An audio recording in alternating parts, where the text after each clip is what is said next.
Welcome back to the Sera Werewolf Romance collection, where the alphas are fiercely dominant and the heroines never back down without a fight. Quick question for the pack before we dive into today's chaos.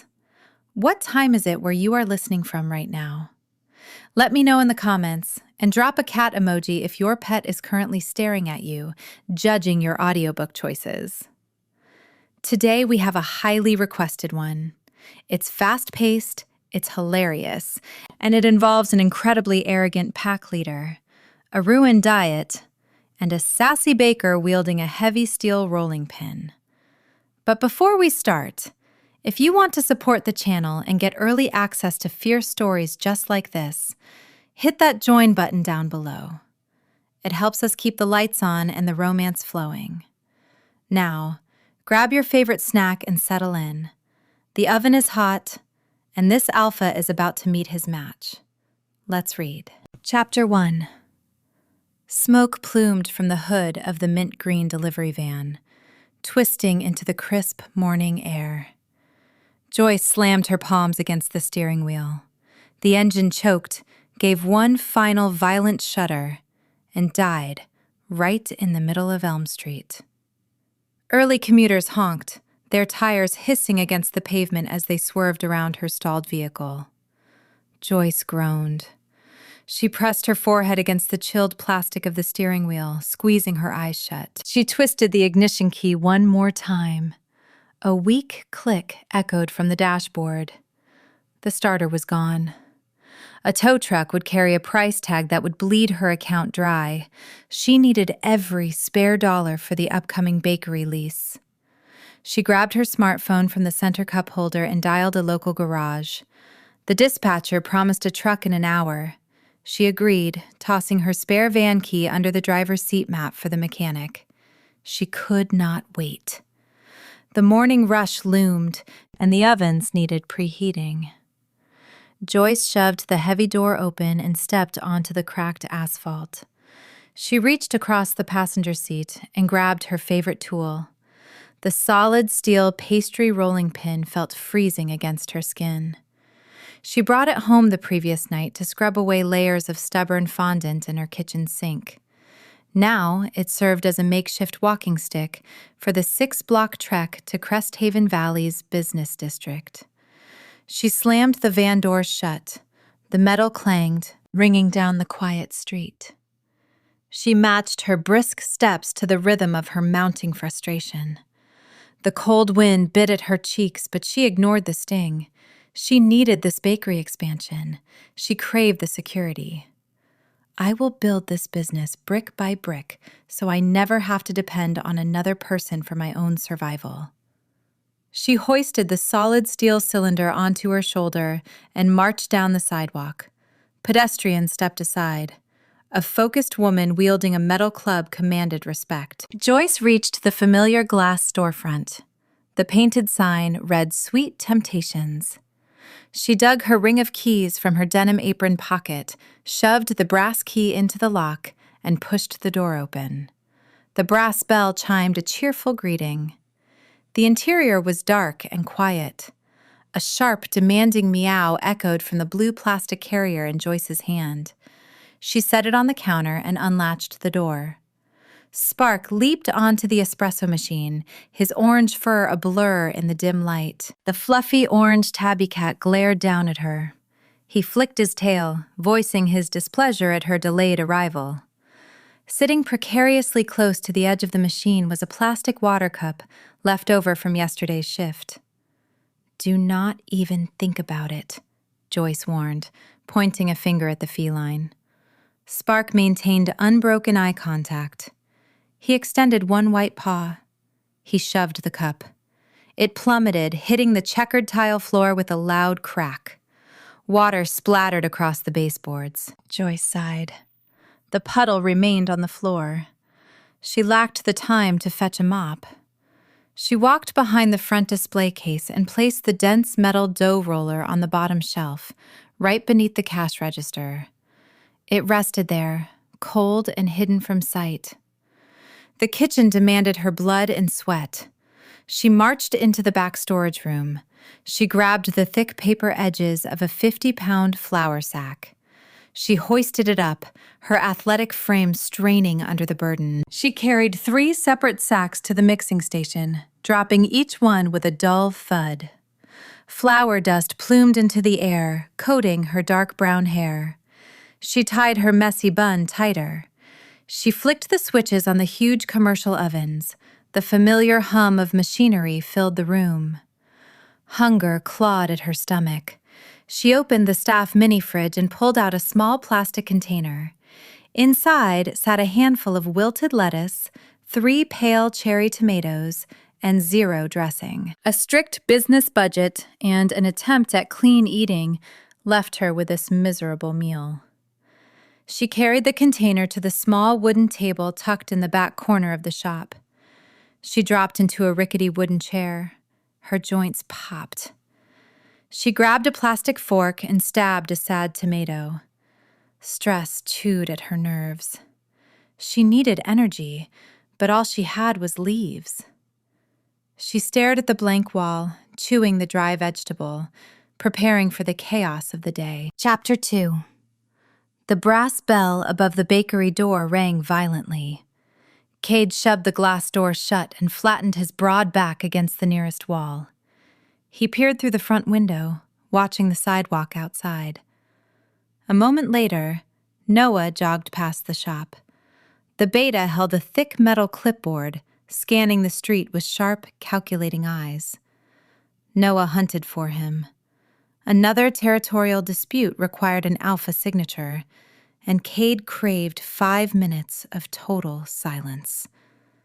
Cade exhaled. He stepped away from the window. He stood a towering 6'4", his broad shoulders stretching the fabric of his dark Henley shirt.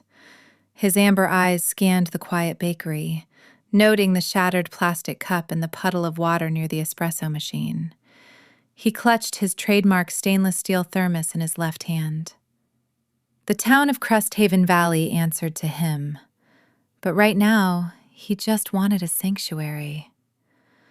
A rhythmic tapping sound drew his attention. He walked past the front counter, careful to step over the spilled water. He rounded the corner and stopped. He knew the human who owned this shop, Joyce. He made it his duty to know every merchant operating in his territory. She sat at the back table, wearing a flour-dusted denim apron. Her fingernails drummed a steady beat against the wooden tabletop. She stared into a small plastic bowl, looking miserable. Cade stepped closer, his heavy work boots silent against the tile. He looked down at the bowl. It contained dry lettuce and 2 remaining cherry tomatoes. The inner beast snarled at the sight. Wolves required fuel. They burned massive amounts of calories. His kind ate roasted meat, hearty grains, and rich fats.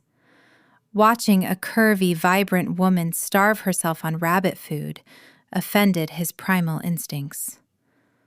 "What is that?" Cade asked, his voice a low rumble. Joyce jumped, startled by his sudden appearance. She recognized him instantly. Cade, the notoriously grumpy alpha who ran the local pack and bought dark roast coffee here twice a week, in total silence. She gripped her plastic fork, her knuckles turning white. "It is my breakfast. I am on a strict diet. I have a business to run, and I need focus." Cade frowned. His sharp jawline tightened. He did not ask permission. He reached across the small wooden table and grabbed the plastic container right out of her hands. "Hey!"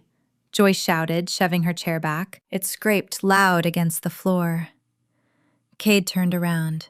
He spotted the gray plastic trash bin near the kitchen double doors. He tossed the bowl.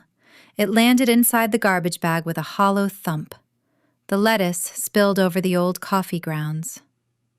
He walked to the nearest baking rack. A metal tray of fresh, warm bear claws sat cooling on parchment paper.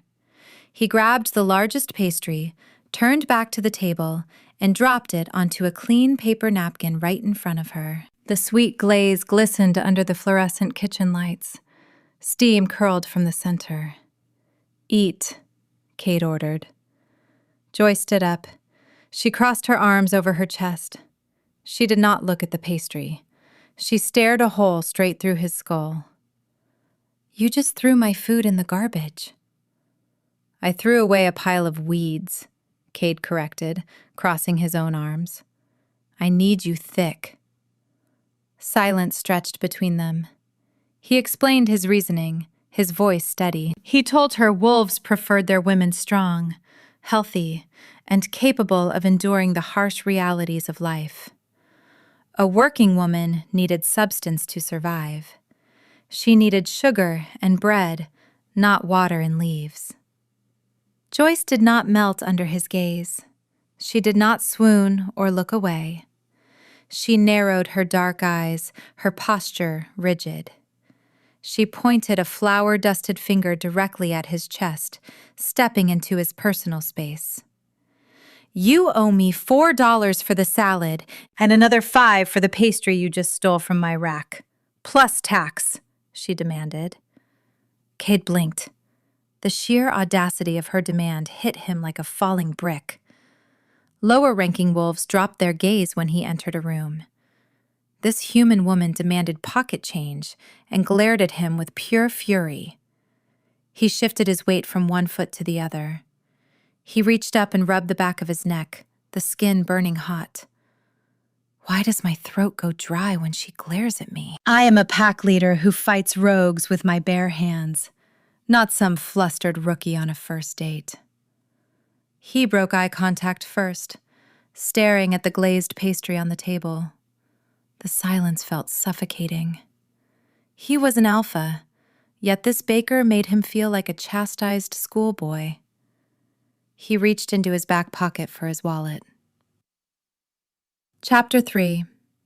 Cade stood in the quiet bakery, his heavy hand gripping the worn leather of his wallet. Joyce remained standing opposite him. Her arms were locked over her chest. Her hip jutted out in a stance of pure challenge. She waited for her money. The pastry sat untouched on the table between them, the sweet glaze hardening in the cool air. Cade hated feeling off balance. He ran a pack of fierce warriors. He gave orders and expected immediate results. He decided to end this standoff right now. He straightened his spine, rolling his broad shoulders back to maximize his towering height. He tapped into the well of power sitting heavy in his chest.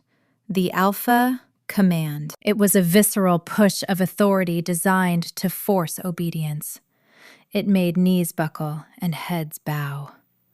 He channeled that power into his vocal cords, letting the sound vibrate through the room.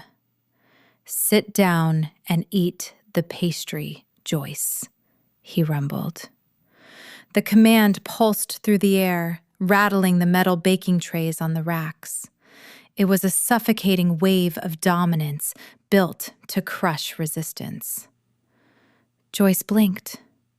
She did not fall to her knees. She did not lower her eyes. She merely tilted her head, looking at him as if he had lost his mind. She reached up and tucked a loose strand of brown hair behind her ear, completely unfazed. "Do not use that weird bossy tone with me," Joyce said, her voice sharp and steady. "I am not one of your warehouse employees. Pay for the food you ruined." Cade froze. The command failed. It washed right over her human ears, leaving zero impact. He stared at her, baffled. He rubbed the back of his neck again, feeling a strange mix of frustration and awe. His wolf paced in his mind, confused by her total immunity. No one ignored the alpha voice. If he believes a deep voice and a broad chest give him the right to dictate my life, he is about to learn how a real businesswoman operates, Joyce thought, tapping her foot against the tile. "I am waiting," Joyce prompted, holding out her open palm. Cade opened his wallet. He bypassed the smaller bills. He pulled out a crisp, luxurious $100 bill. It was a ridiculous sum for a ruined salad and a single bear claw, but he wanted to make a point. He placed the money on the wooden table right next to the pastry, pressing it flat with his thumb. "Keep the change," Cade muttered, his pride stinging. "I will ring this up at the register and bring you your exact change," Joyce countered, refusing the charity. She grabbed the bill and turned toward the front of the shop. "I run a legitimate business. I do not take handouts from bossy customers." Cade stepped in her path, blocking the aisle. "I do not want the change. Consider it a tip for the excellent service," he shot back, a faint smirk finally breaking through his stoic expression. Her stubbornness fascinated him. Joyce stopped.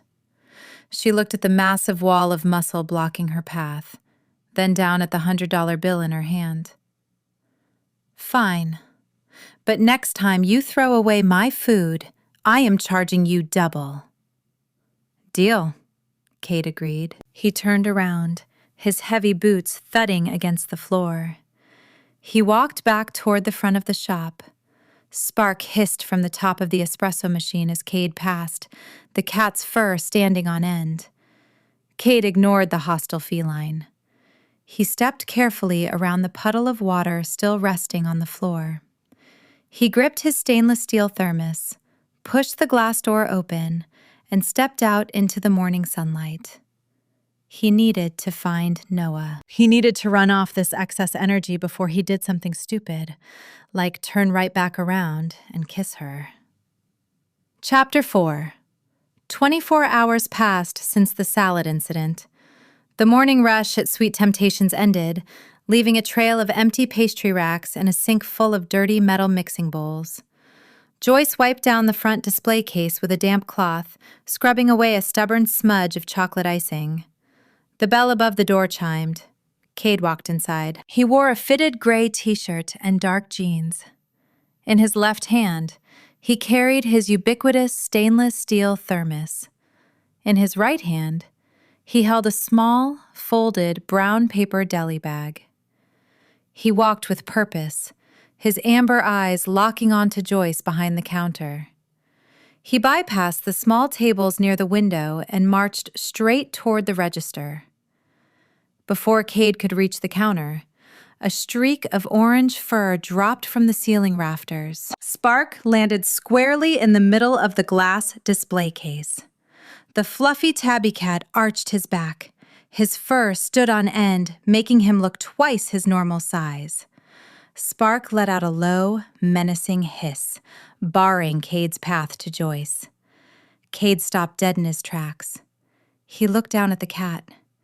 The alpha of the Cresthaven pack, a man who fought rogue beasts with bare knuckles, stared at a 10-pound domestic pet. "Move, cat," Cade ordered, his voice stern. Spark swatted the air, his sharp claws missing Cade's nose by an inch. The cat held his ground on the glass, letting out a loud yowl. Joyce leaned against the back counter, tossing her damp rag into a nearby bucket. She crossed her arms. A smug smile graced her lips. She made no move to intervene. "Spark does not like strangers. You are bad for business. He protects the register." Cade tightened his jaw. He looked from the smirking baker to the hostile feline. He stepped to the left, trying to sidestep the animal. Spark mirrored his movement, scurrying to the left side of the glass case and raising a paw. Cade stepped to the right. Spark blocked him again, hissing louder. It was a literal turf war. "I navigate violent territory disputes and survive blood feuds, but I refuse to surrender this bakery counter to an arrogant furball," Cade thought, narrowing his eyes at the animal. Cade set his thermos on a nearby cafe table. He reached for the folded brown paper bag. He opened the top flap. He reached inside and pulled out a thick slice of premium honey-glazed ham. He purchased it 10 minutes ago from the town butcher shop specifically for this mission. He held the meat out, pinching it between his fingers. "Truce," Cade offered, waving the meat an inch from the cat's nose. Spark stopped hissing. The cat's pink nose twitched. He leaned forward, sniffing the offering. The saucy feline snatched the ham from Cade's fingers with lightning speed. Spark dropped to the glass counter, pinning the meat beneath his paws, and began chewing loudly. The cat completely ignored the werewolf standing in front of him, focused entirely on the premium salmon alternative treat. Cade smirked. He breached the fortress. He stepped up to the register, resting his large hands on the counter. He looked at Joyce, ready to claim her full attention. "He is cheap," Cade noted, gesturing to the cat. "He appreciates a good bribe," Joyce corrected, walking up to the register. She leaned forward, resting her elbows on the counter. "So, Alpha Cade, are you here to throw away more of my food, or are you actually going to buy something today?" "I am here to ensure you are eating properly," Cade replied, his gaze dropping to her lips before meeting her eyes again. "And maybe buy a coffee." Joyce grabbed a paper cup from the stack. "Coffee carries a price, and I do not accept $100 bills for a dark roast." "Put it on my tab," Cade said, leaning closer. The air between them hummed with unspoken challenge. The tabby cat continued eating, oblivious to the shifting dynamic above him. Chapter 5. Joyce pressed her smartphone against her ear, the plastic casing slippery against her flour-coated fingers. The voice of the Elm Street mechanic crackled through the speaker. The mint green delivery van needed a brand new starter motor and a total rewiring job. The quoted price was a ruinous blow to her savings. It drained the exact funds she earmarked for the bakery expansion down the street. She ended the call, tossed the device onto the metal prep counter, and released a breath that rattled in her chest. 200 cupcakes sat on the cooling racks. A local corporate retreat required the order by dawn. Her hands cramped. Her back ached from hauling 50-pound flour sacks earlier that morning. She grabbed a giant stainless steel mixing bowl, poured in powdered sugar, and added a splash of almond extract. She grabbed a wire whisk. The metal scraped against the bowl in a chaotic rhythm. She needed a distraction from the financial hit. She needed to work. The front door chime broke the late-night silence. Joyce wiped her brow with the back of her wrist, leaving a white streak across her skin. Cade stepped into the kitchen. He bypassed the front counter altogether. He wore his standard dark jeans and a fitted gray t-shirt that stretched over his wide chest. He carried the familiar metal thermos in his left hand. He stopped at the edge of the prep station, taking in the chaotic scene. White dust coated the floors, the counters, and her denim apron. "The shop is closed," Joyce stated, gripping the whisk tighter. Cade set his thermos on a clean corner of the table. He did not leave. He walked straight to the industrial sink, turned on the faucet, and scrubbed his hands with harsh antibacterial soap. He grabbed a spare linen apron from a wall hook and pulled it over his head. The fabric strained against his imposing frame. "Show me what to do," Cade commanded, his tone leaving no room for argument. "If I let this werewolf touch my icing bags, I surrender my independence. Yet, having him stand beside me feels like a sturdy shield against the chaos," Joyce thought, staring at the raw strength in his forearms. She handed him a piping bag filled with thick pink buttercream. She demonstrated the required wrist flick on a spare piece of parchment paper. Cade observed her movements with sharp focus. His golden gaze tracked the swirl of the frosting. He took the bag. His large hands, scarred from battles with rogue factions, dwarfed the plastic cone. He squeezed the bag, mimicking her technique with expert precision. The first cupcake looked perfect. "You have steady hands for a pack leader," Joyce noted, grabbing her own piping bag. I require control in all aspects of my life, Cade replied, reaching for the next naked cake. A sloppy strike in a fight gets you killed. A sloppy swirl of sugar ruins a good dessert. They fell into a rhythm. The quiet hum of the commercial refrigerators provided a steady background noise. Joyce focused on her task, but her awareness remained fixed on the man beside her. His body heat radiated across the small gap between them, a tangible force in the cool kitchen. Werewolves ran hot. He felt like a walking furnace. My van is dead, Joyce confessed, breaking the silence. She needed to voice the frustration out loud. The mechanic called. The repair bill carries a steep price. It sets my expansion plans back by 2 months. Cade paused his piping. He turned his head, locking his gaze with hers. He did not offer pity. He did not offer empty platitudes. We will find a solution. You are a businesswoman. You adapt. The pragmatic response settled the frantic drumming in her chest. He understood her drive. They finished the remaining 100 cupcakes in half the time. Cade set down his empty plastic bag. A smudge of powdered sugar rested on his sharp jawline. Joyce reached up without thinking and brushed the dust away with her thumb. His skin burned against her touch. He went perfectly still, his breathing hitching at the contact. Chapter 6. The final boxed order sat stacked near the front door, ready for the morning pickup. Joyce wiped down the metal prep counters, her muscles screaming for rest. Cade leaned against the doorframe of her small back office. The room contained a battered oak desk, a filing cabinet, and a worn leather sofa. He watched her finish the cleaning routine, his posture relaxed but alert.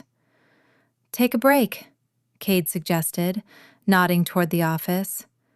Your heart rate is elevated. Your breathing is shallow. You need to sit. Joyce tossed the damp rag into the laundry bin. She was too exhausted to argue. She walked past him, catching the faint scent of pine needles and rain that clung to his clothes. She dropped onto the leather sofa, kicking off her flour-dusted shoes. She pulled her knees to her chest. Cade followed her inside. He bypassed the office chair and sat on the opposite end of the sofa, his long legs stretching out into the narrow space. Let us play a game, Cade offered, resting his arm along the back of the sofa. 2 truths and a lie. It passes the time. Joyce arched an eyebrow. You want to play parlor games in a bakery office at 2 a.m? I want to know the woman who demands I pay for ruined lettuce, Cade countered, a smirk touching his lips. I will go first. I own a successful lumber company. I broke my collarbone in a territorial dispute. I enjoy attending the town's annual summer festival. Joyce pondered the options. She studied his relaxed expression. She noted the faded silver scar cutting across his collarbone, visible above the collar of his t-shirt. The lumber company is true. You need a cover for pack finances. The broken bone is true because I can see the scar. You hate the summer festival. Too many crowds. Too much noise. Correct, Cade conceded. I want to pull her into my world, but exposing her to the blood and fangs of my reality might extinguish the light she brings to my shadowed life, Cade thought, tracing the stitching on the leather cushion. My turn, Joyce said, energized by the victory. I learned to bake from my grandmother. I want to open 3 more locations across the state. I once dated a beta wolf from the neighboring territory. Cade shifted his jaw. The casual mention of another wolf sparked a primal flare in his chest. He analyzed her scent, searching for the bitter ash of a lie. He found only the steady rhythm of truth. You learned from your grandmother. You want a bakery empire, Cade deduced, his voice dropping an octave. The lie is the beta. You dated a lower-ranking wolf, not a beta, and he broke your trust. Joyce swallowed hard. The game shifted from playful banter to dangerous territory. How did you know? You flinch when my pack members enter the shop, Cade explained, leaning closer. You expect betrayal. You expect pack politics to ruin human lives. I am right, aren't I? He promised me stability, Joyce admitted, staring at her bare feet. Then his alpha ordered him to mate within the pack. He left without a backward glance. I swore I would never involve myself with your kind again. The hierarchy dictates your every move. It is a suffocating way to live. Cade reached across the sofa cushions. He wrapped his large hand around her ankle, his thumb resting over her pulse point. The contact sent a jolt of heat straight to her core. My pack answers to me, Cade stated, his golden gaze piercing her defenses. I do not take orders. I give them, and I protect what is mine with every breath in my lungs. Before Joyce could formulate a response, an orange blur launched through the open office door. Spark landed on the oak desk, sending a stack of invoices fluttering to the floor. The fluffy tabby cat let out a demanding yowl, glaring at Cade with unbridled contempt. The heavy tension in the room shattered. Cade sighed, dropping his hand from her ankle. He reached into his pocket and pulled out a small, sealed pouch of premium salmon treats. He tossed one onto the floor. Spark pounced on the fish, purring with satisfaction. You carry fish in your pockets now? Joyce asked, a laugh escaping her throat. I come prepared for all hostile encounters, Cade replied, the serious edge leaving his voice. Chapter 7. Morning sunlight streamed through the front windows of Sweet Temptations. Joyce unlocked the brass deadbolt and flipped the open sign. The aroma of freshly brewed dark roast coffee filled the shop. Cade stood near the pastry case, holding his metal thermos, waiting for his morning refill. The sound of tires crunching against the curb drew their attention. A pristine lavender pearl crossover parked in the loading zone. The driver's side door swung open. Chloe stepped onto the pavement. She wore a sharp business suit and carried a digital tablet tucked under her arm. Joyce groaned. Brace yourself, my sister is here. She treats my life like a hostile corporate takeover. Chloe marched through the front door, the brass bell ringing a frantic warning. She ignored the pastry case. She ignored Joyce. She marched straight up to the Cresthaven pack leader. She pulled a small bottle of hand sanitizer from her blazer pocket, squeezed a drop onto her palms, and rubbed them together. Alpha Cade, Chloe greeted, her voice carrying a crisp, no-nonsense tone. We need to talk. Cade turned to face the protective sibling. He did not bristle at her demanding tone. He offered a polite nod, recognizing the fierce familial loyalty radiating from her stance. Chloe, it is a pleasure to meet you. Save the pleasantries, Chloe snapped, tapping her fingernails against the back of her digital tablet. My sister runs a legitimate business. She is planning a business expansion. She operates on a strict timeline. Your pack brings chaos, turf wars, and unwanted attention to this side of town. My sister means well, but her relentless questioning feels like a spotlight exposing the terrifying truth that I am actually falling for the stubborn alpha, Joyce thought, gripping the handle of the coffee pot. Joyce stepped around the counter. Chloe, stop. He is a paying customer.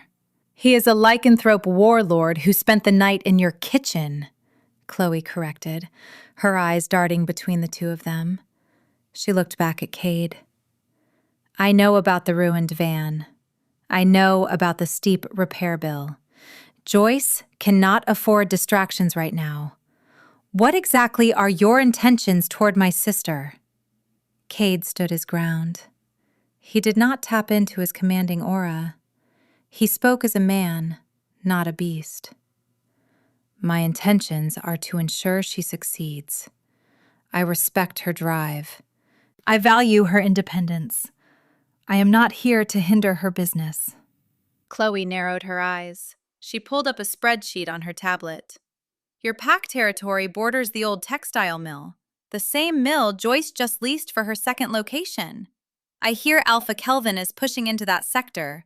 If you bring a turf war to her doorstep, you ruin her livelihood. Kelvin is a rogue problem, Cade replied, his voice dropping to a low rumble. I handle rogue problems. He will not touch the mill. He will not touch this bakery. And he will not touch your sister. The sincerity in his tone hung heavy in the air. He laid his vow bare for the protective sister to judge. Chloe studied his face, searching for a lie. She found nothing but unyielding resolve. She clicked her tablet off, slipping it under her arm.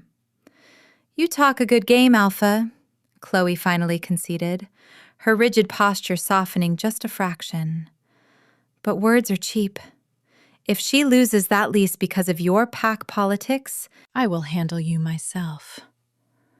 I welcome the challenge, Cade agreed, a genuine smile breaking across his face. Chloe turned to Joyce. I emailed you the updated budget projections. Review them by noon, and please, find a way to pay that mechanic so you can get your van back. Relying on taxis drains our resources. Chloe turned on her heel and marched out the door. The chime rang again. She climbed into her lavender pearl crossover and drove away. Joyce let out a long breath, leaning against the display case. I apologize for the interrogation. She carries an ocean of anxiety about my past.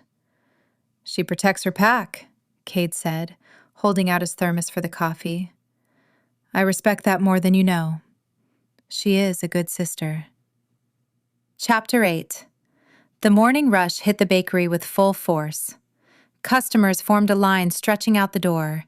Joyce operated the register with practiced efficiency, bagging pastries and pouring coffee. Cade lingered near the back hallway, staying out of the way of the human patrons while keeping a watchful eye on the perimeter. His smartphone vibrated in his denim pocket. The device buzzed with urgency. Cade pulled it out. The screen flashed a message from Noah. Border breach near the southern ridge. Need you on site. Cade typed a quick acknowledgement. He shoved the phone back into his pocket. Duty called. He needed to lead the patrol. He reached into his opposite pocket to grab his truck keys. His fingers found empty fabric. He patted his back pockets. Nothing. He checked the breast pocket of his jacket. Empty. A low growl rumbled in his chest. His charcoal gray, heavy-duty truck sat parked in the alley behind the shop, useless without the ignition key. He retraced his steps. He walked into the kitchen, scanning the prep tables. He checked the sink ledge. He checked the counter where he helped frost cupcakes the night before. Joyce noticed his frantic pacing. She finished ringing up a customer and stepped away from the register. Did you lose something? My keys, Cade gritted out, frustration bleeding into his tone. I need to leave. A perimeter issue requires my presence, but my pockets are empty. A distinct crunching sound echoed from the top of the espresso machine. Spark sat perched on the metal surface, chewing a piece of dry kibble. The fluffy orange tabby cat paused his meal. He looked down at Cade, flicking his tail with an air of pure arrogance. Joyce followed Cade's gaze to the cat. A memory sparked in her mind. Hold on, Joyce said, rushing past him toward the back office. I think I know where they are. Spark has a hoarding problem. He steals shiny objects to build a nest. Cade followed her into the small room. Joyce dropped to her hands and knees. She pressed her cheek against the dusty floorboards and peered under the worn leather sofa. She reached her arm into the dark crevice, feeling around the hidden space, sweeping aside dust bunnies and forgotten receipts. Her fingers brushed against a collection of stolen goods, a missing pen, a shiny foil wrapper, and a heavy ring of metal keys. She hooked her finger through the metal ring and pulled her prize into the light. The Cresthaven pack leader's truck keys dangled from her hand. She stood up, brushing dust from her knees, and held the keys out to him. Walking away from her door feels like tearing a muscle, but securing the perimeter ensures this beautiful haven remains untouched by rogue claws, Cade thought, reaching out to take the metal ring. His fingers brushed against hers. He did not pull away. He let his hand linger, his skin hot against hers. The chaotic noise of the bakery faded into the background, his predatory stare locked onto her brown eyes. The heat in his gaze was palpable, stripping away the polite customer facade. He looked at her not as a baker, but as a woman he intended to claim. "I will return later," Cade promised, his voice a low, raspy whisper. "I will hold you to that," Joyce replied, her pulse hammering a frantic rhythm in her throat. Cade took the keys. He walked back into the main shop. Spark hissed from his perch. Cade reached into his pocket, pulled out a final premium salmon treat, and tossed it onto the glass counter. The cat pounced on the fish, pacified for the moment. Cade pushed through the back exit, the metal door clicking shut behind him. A minute later, the deep roar of a heavy-duty engine echoed through the alley. Joyce listened as the charcoal gray truck sped away, carrying the Alpha toward danger. She pressed her hand against her chest, feeling the frantic thumping against her ribs, trying to steady her racing heart.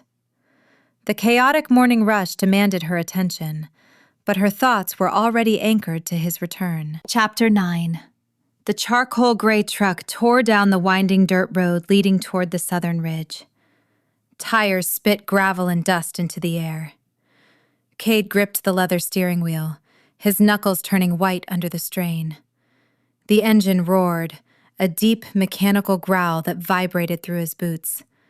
He left Sweet Temptations in a rush, abandoning his stainless steel thermos on the front counter.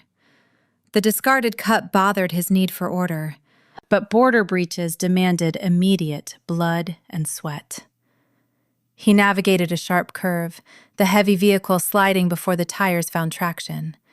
The dense tree line of the Cresthaven forest loomed ahead, a jagged wall of ancient pines and thick underbrush. Cade slammed his boot against the brake pedal. The truck skidded to a halt near a weathered wooden barricade. Dust plumed past the windshield. He shoved the gear shift into park, cut the engine, and stepped out into the crisp autumn air. Josh stood waiting near the tree line. The enforcer wore his signature scuffed leather jacket, the dark material creaking as he crossed his arms over his broad chest. His posture radiated tension. Josh did not speak right away. He tipped his head toward a patch of crushed ferns and broken branches leading deeper into the disputed territory. "Report," Cade commanded, his boots crunching against the dry leaves. 3 sets of tracks, Josh stated, his voice a rough gravel scrape. "They crossed the stream an hour ago. They tested the perimeter alarms and retreated when the first siren sounded. No blood drawn, no visual contact. But the scent is undeniable." Cade stepped past his enforcer. He crouched near the crushed ferns. He closed his amber eyes and inhaled. The crisp smell of pine sap and damp earth hit his senses first. Then, beneath the natural woodland odors, he caught the distinct stench of Alpha Kelvin's rogues.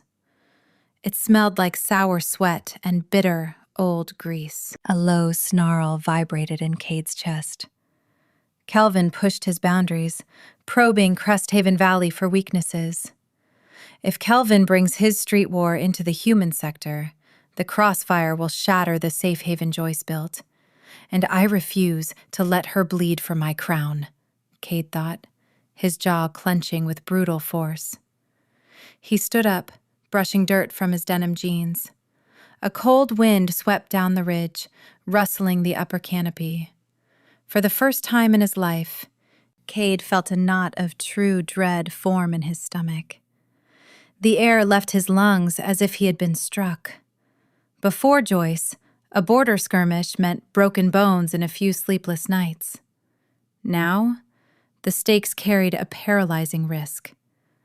The human town below the ridge sat exposed, a soft target for rogue wolves seeking to undermine his rule. "Increase the perimeter patrols," Cade ordered, turning back to his truck. "Put the beta team on rotating shifts. Nobody sleeps until we track their retreat path." "What about the downtown sector?" Josh asked, pacing behind him. "The humans remain ignorant of the threat. The baker works alone in that shop." Cade stopped with his hand resting on the driver's side door handle. His inner beast scratched at the surface, demanding he lock Joyce in a fortified room. He fought the urge. She valued her freedom above all things. Dictating her movements would destroy the fragile trust they shared. "I will handle the bakery," Cade replied, his voice a steady rumble. "Lock down the forest grid. Inform Noah to check the armory.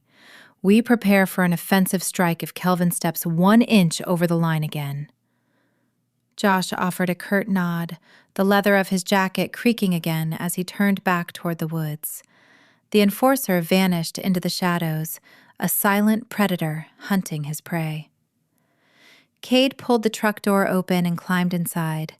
The cab felt suffocating. He gripped the steering wheel, his mind racing through tactical defense plans. He needed a way to guard Joyce without triggering her fierce independence.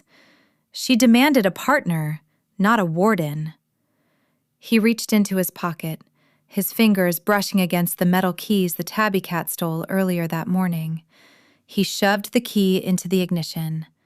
The engine flared to life. He spun the steering wheel, turning the heavy vehicle back toward the valley. Kelvin wanted a war. Cade intended to build a fortress before the first blow landed. He grabbed his smartphone from the console, dialed a private security contractor, and prepared to spend a luxurious sum to turn sweet temptations into a vault. Chapter 10. Joyce tightened the strings of her flour-dusted denim apron. She marched down Elm Street, utilizing her heavy steel pastry rolling pin as a walking stick for the second consecutive day. The crisp morning air stung her cheeks. The Elm Street mechanic still possessed her mint green van. The dead starter required parts shipped from 3 towns over, leaving her dependent on her own 2 feet. She rounded the final corner leading to sweet temptations. Her stride faltered. 2 white commercial vans sat parked in the loading zone outside her shop. 4 men, wearing matching gray utility shirts, scurried around the storefront.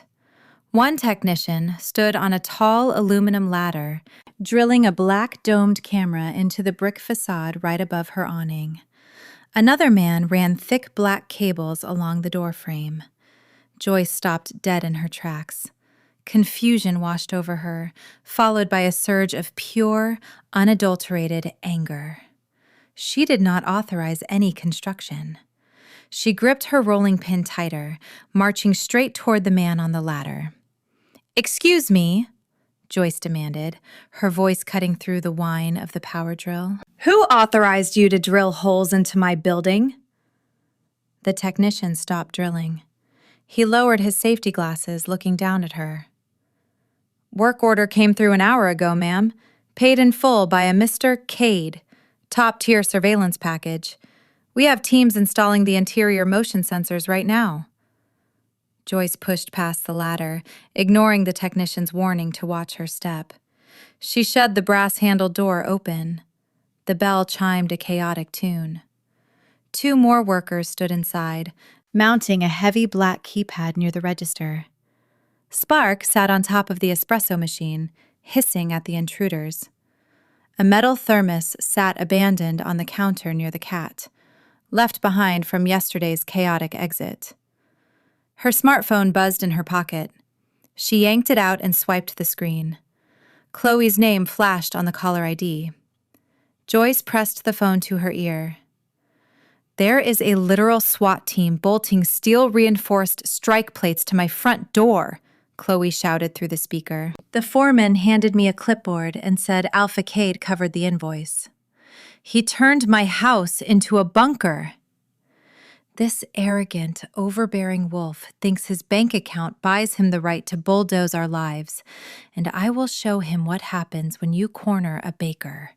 Joyce fumed, her knuckles turning white around the phone case.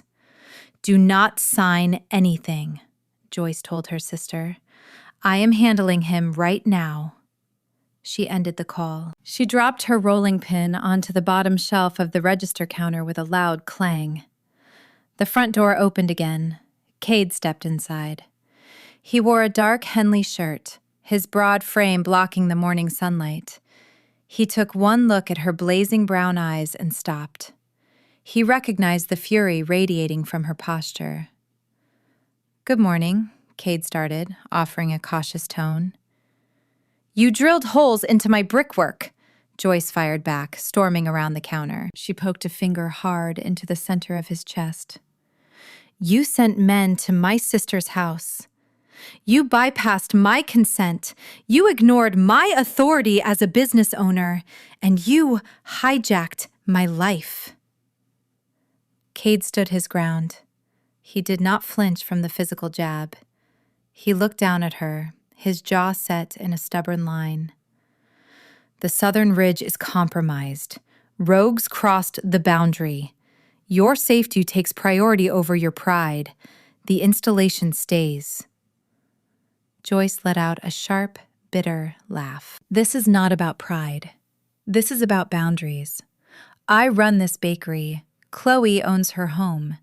You do not get to swoop in and throw your money around to dictate our security. I demand accountability in all my partnerships. If you cannot respect my voice, you can take your cameras and walk out. The silence in the room thickened. The technicians stopped working, their eyes darting between the furious human and the Cresthaven pack leader. Cade stared down at her. The urge to use his alpha command flared in his chest, a desperate instinct to force her compliance to keep her safe. He choked the instinct down. The threat is real, Joyce, Cade said, his voice a low, rough plea. Then talk to me, Joyce demanded, refusing to back down.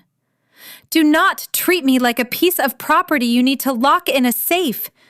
Treat me like an equal, or leave. Cade studied the fierce determination etched into her features. She asked for a partner. He offered her a cage. The realization hit him, exposing the fatal flaw in his leadership style. He stepped back, putting distance between them. He nodded once, a slow gesture of surrender. Pause the installation, Cade ordered the technicians, his gaze never leaving Joyce. Wait in the vans. Chapter 11. The commercial vans idled outside the shop, their engines purring a steady rhythm against the curb. Inside Sweet Temptations, the quiet felt heavy.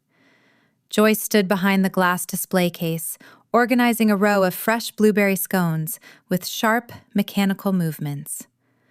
She refused to look toward the small back office where Cade sat waiting. She needed him to stew. She needed the message to sink deep into his stubborn, wolfish skull. After 20 minutes of silence, heavy boots thudded against the checkered floorboards. Cade emerged from the office. He carried a medium-sized wooden crate in his arms. The rough pine box looked heavy, but he held it with effortless grace. He walked to the front counter and set the crate down. The impact rattled the display case glass. Spark stretched his orange body on top of the espresso machine. The tabby cat hopped down to the counter, sniffing the wooden box. Spark let out a short, demanding meow, looking up at Cade, expecting his daily tribute. Cade reached into his pocket.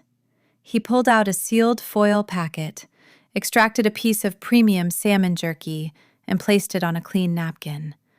Spark snatched the fish and retreated to his perch, leaving the two of them alone to navigate the tension. Cade rested his hands on the edges of the wooden crate. "I bring an offering," Cade stated, his voice stripped of its usual commanding boom. Joyce paused her arranging. She wiped her hands on her flour-dusted apron and stepped up to the register. She looked down at the crate. The lid sat unfastened. Inside, nestled in shredded packing paper, lay several glass jars of premium Ceylon cinnamon, bags of raw, unprocessed cocoa powder, and rare baking spices she recognized from luxury culinary catalogs. The collection represented a steep price tag. "Spices do not fix a broken boundary," Joyce pointed out, crossing her arms over her chest. Cade ran a hand through his dark hair, leaving the strands in disarray. He let out a long breath. "I know. The spices are a peace offering. The apology requires words. Words I am not accustomed to saying. I command an army of predators, yet stripping my pride raw in front of this baker terrifies me more than any rogue attack," Cade admitted to himself, gripping the edge of the counter until his knuckles ached. "I operate on instinct," Cade began, holding her gaze. "My instinct demands I neutralize threats. When I smelled Kelvin's scouts near the border, panic clouded my judgment. I bypassed your consent because, in my world, the Alpha makes the final call to preserve life. I treated you like a subordinate. That was a failure on my part." Joyce listened to the rough timbre of his voice. She heard the genuine regret anchoring his words. He stood before her, the most dangerous man in Cresthaven Valley, laying his pride bare on a pastry counter. "I do not want to be a subordinate," Joyce replied, her posture softening. She dropped her arms to her sides. "My ex-boyfriend treated me like a pawn on a chessboard. He made choices for my future without asking my opinion. When you hired those men, I felt that same cage closing around me." Cade flinched. The comparison to the coward who broke her heart hit him like a physical blow. "I will never put you in a cage. I want you by my side, not locked away in a tower. I need to learn how to stand beside a human woman who yields to no one." He reached across the counter. He offered his open palm, waiting for her permission. Joyce looked at his scarred hand. She felt the steady, intoxicating pull of their chemistry bridging the gap between them. She reached out and placed her hand in his. His fingers curled around hers, warm and solid. "We leave the cameras on the exterior doors," Joyce compromised, her thumb tracing a silver scar on his knuckle. "No interior cameras, no tracking devices, and Chloe gets the final say on her own house." "Agreed," Cade accepted instantly. "And you pay for the installation out of your own pocket," she added, a faint smirk returning to her lips. "The luxurious hit to my finances is already processed," Cade confirmed, a matching grin breaking through his serious expression. "The exterior installation resumes now. Then, I am helping you haul these spices to the back room." They stood there, hands linked over a crate of rare cinnamon. The bitter argument dissolved, replaced by a deep, resonant understanding. They survived their first true clash of wills, proving their bond could withstand the pressure of two dominant personalities refusing to break. Chapter 12. The air inside the old textile mill smelled of damp concrete and decades of neglect. Sunlight pushed through the grimy, shattered skylights, illuminating thick clouds of floating dust. Joyce stood in the center of the cavernous room, holding a stiff manila folder against her chest. Inside the folder rested the signed lease agreement for her second bakery location. The expansion was officially hers. She turned in a slow circle, examining the peeling gray paint and the rusted pipes running along the high ceiling. It was a disaster zone. The floors required sanding, the walls needed fresh drywall, and the plumbing was ancient. Overhauling this space would drain the last reserves of her business account, especially with her mint green van sitting dead in the mechanic's garage. The crunch of tires against gravel echoed from the front loading dock. Joyce walked toward the large rolling metal door.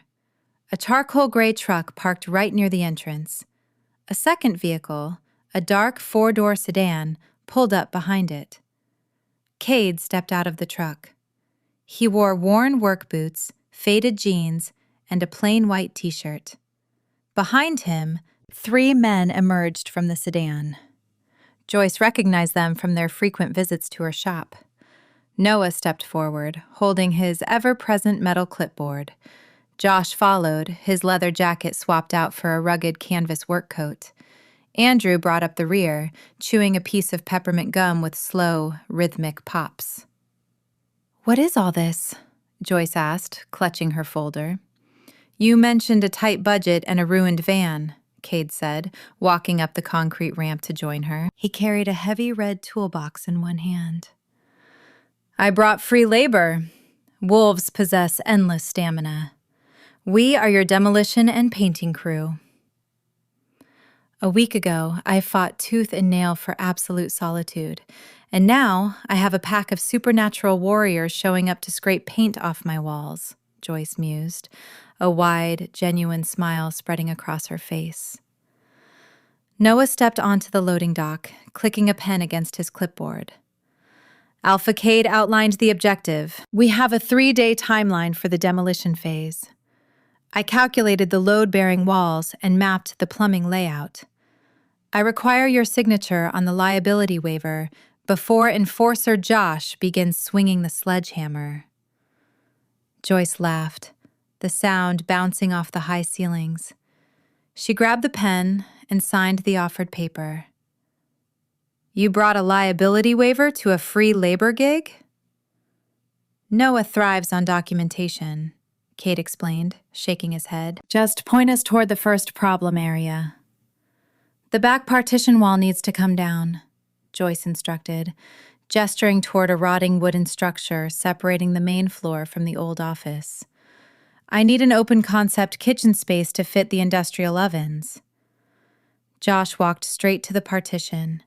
He did not bother with a sledgehammer. He planted his boots, squared his shoulders, and delivered a devastating front kick to the center of the structure. The wood splintered and shattered with a deafening crack. Drywall dust exploded into the air. Half the wall collapsed inward in a single strike. Joyce blinked, staring at the gaping hole. "That saves time." Andrew blew a peppermint bubble, letting it pop against his lips. He hates drywall. The pack set to work. The sheer physical power of the wolves transformed the grueling demolition process into a fast-paced spectacle. Cade worked alongside his men, his muscles straining as he hauled heavy debris to a rented dumpster outside. Joyce directed the chaos, using a tape measure to mark out the future front counter and display cases. An hour later, Cade walked over to her. A streak of gray dust marked his sharp jawline. He handed her a cold bottle of water from a cooler Andrew brought inside. "It is a good space," Cade noted, his amber eyes scanning the expanding room. "It holds potential." "It holds my entire future," Joyce corrected, taking the bottle. The condensation cooled her skin. "I appreciate the help, Cade. I really do." Cade stepped closer, the bustling noise of the pack fading into the background. He reached out, his thumb lightly grazing her cheek to wipe away a spot of dust. "Your future is safe here. We will build it together." Before Joyce could reply, a low, menacing growl echoed from the front loading dock. The cheerful atmosphere vanished. Josh dropped a piece of lumber. Noah lowered his clipboard. Cade spun around, pulling Joyce behind his broad frame. Standing in the open doorway of the mill, flanked by 2 towering rogues, stood Alpha Kelvin. The villain smiled. The heavy silver knuckle chain wrapped around his fist, catching the dusty sunlight. The territorial ward just stepped through her front door. Chapter 13. Dust hung thick in the cavernous space of the old textile mill, illuminated by shafts of afternoon sunlight. The deafening crash of the collapsing partition wall faded, replaced by an unnatural, suffocating silence. Joyce stood frozen near the makeshift center aisle, her fingers gripping the edge of her manila folder. A cold chill prickled the back of her neck. Alpha Kelvin lounged against the rusted door frame of the loading dock. He possessed a lean, scarred build, his posture mimicking a predator cornering its prey.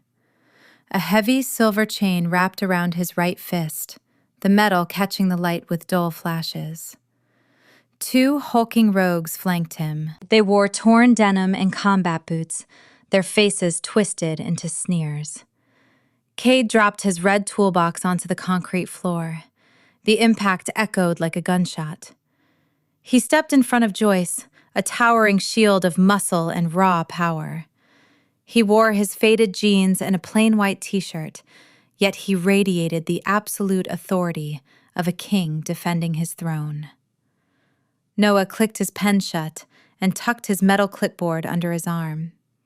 Josh cracked his knuckles, the sound sharp in the quiet room, his canvas work coat shifting with his broad shoulders. Andrew stopped chewing his peppermint gum. The Cresthaven pack stood ready for a bloodbath. "Nice place you have here, Cade," Kelvin drawled, stepping over the threshold. His boots crunched against the gravel and broken drywall. "A bit dusty for my taste, but it holds potential. Once we clear out the trash, of course." Kelvin's gaze slid past the Cresthaven wolves and locked onto Joyce. A vile smirk stretched across his scarred face. Cade shifted his stance, blocking Kelvin's line of sight. "You crossed a boundary, Kelvin. Step back onto the pavement. Now."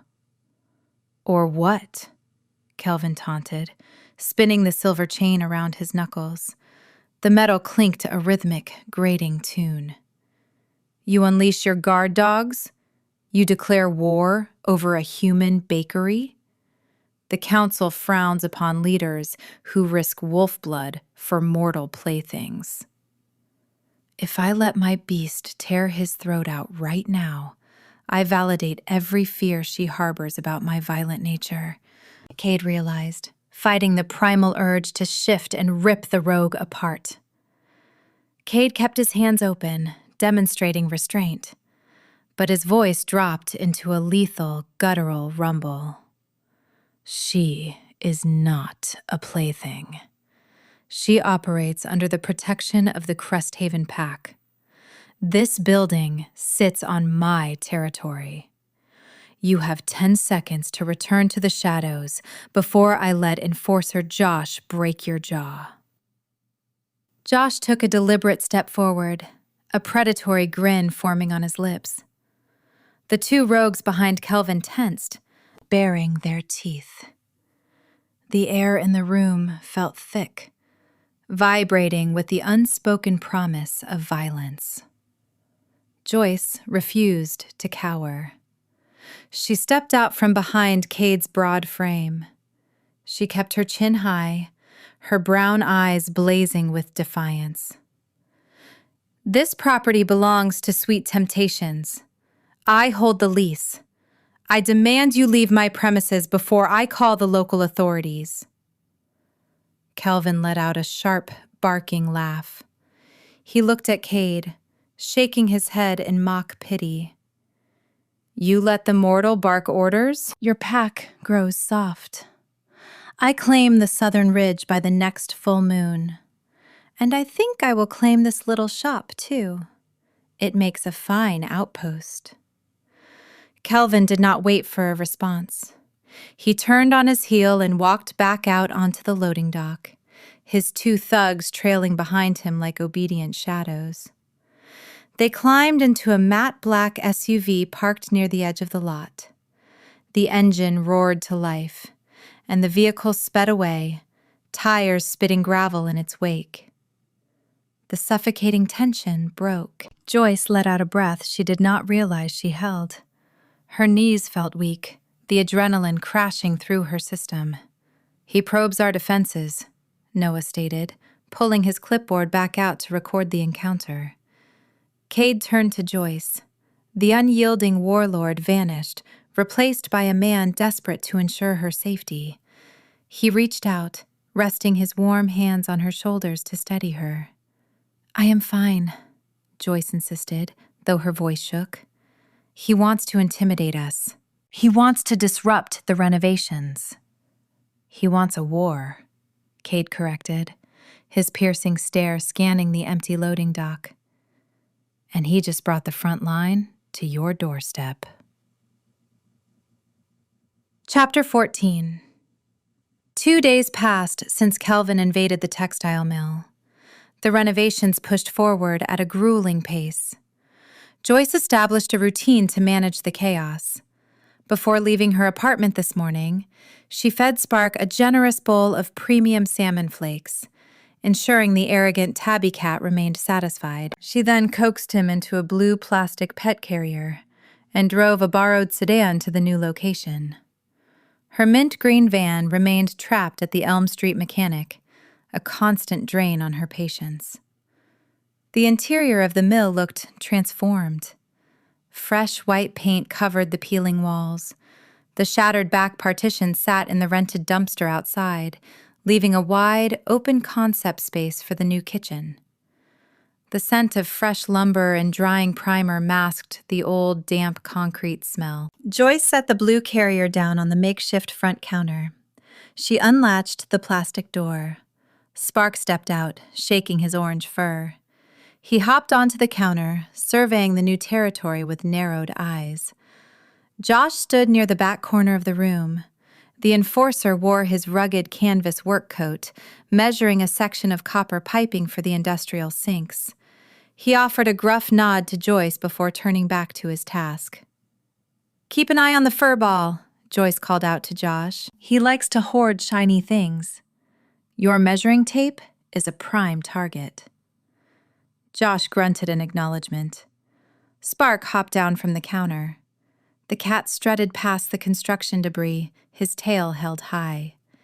He explored the perimeter, sniffing the fresh baseboards.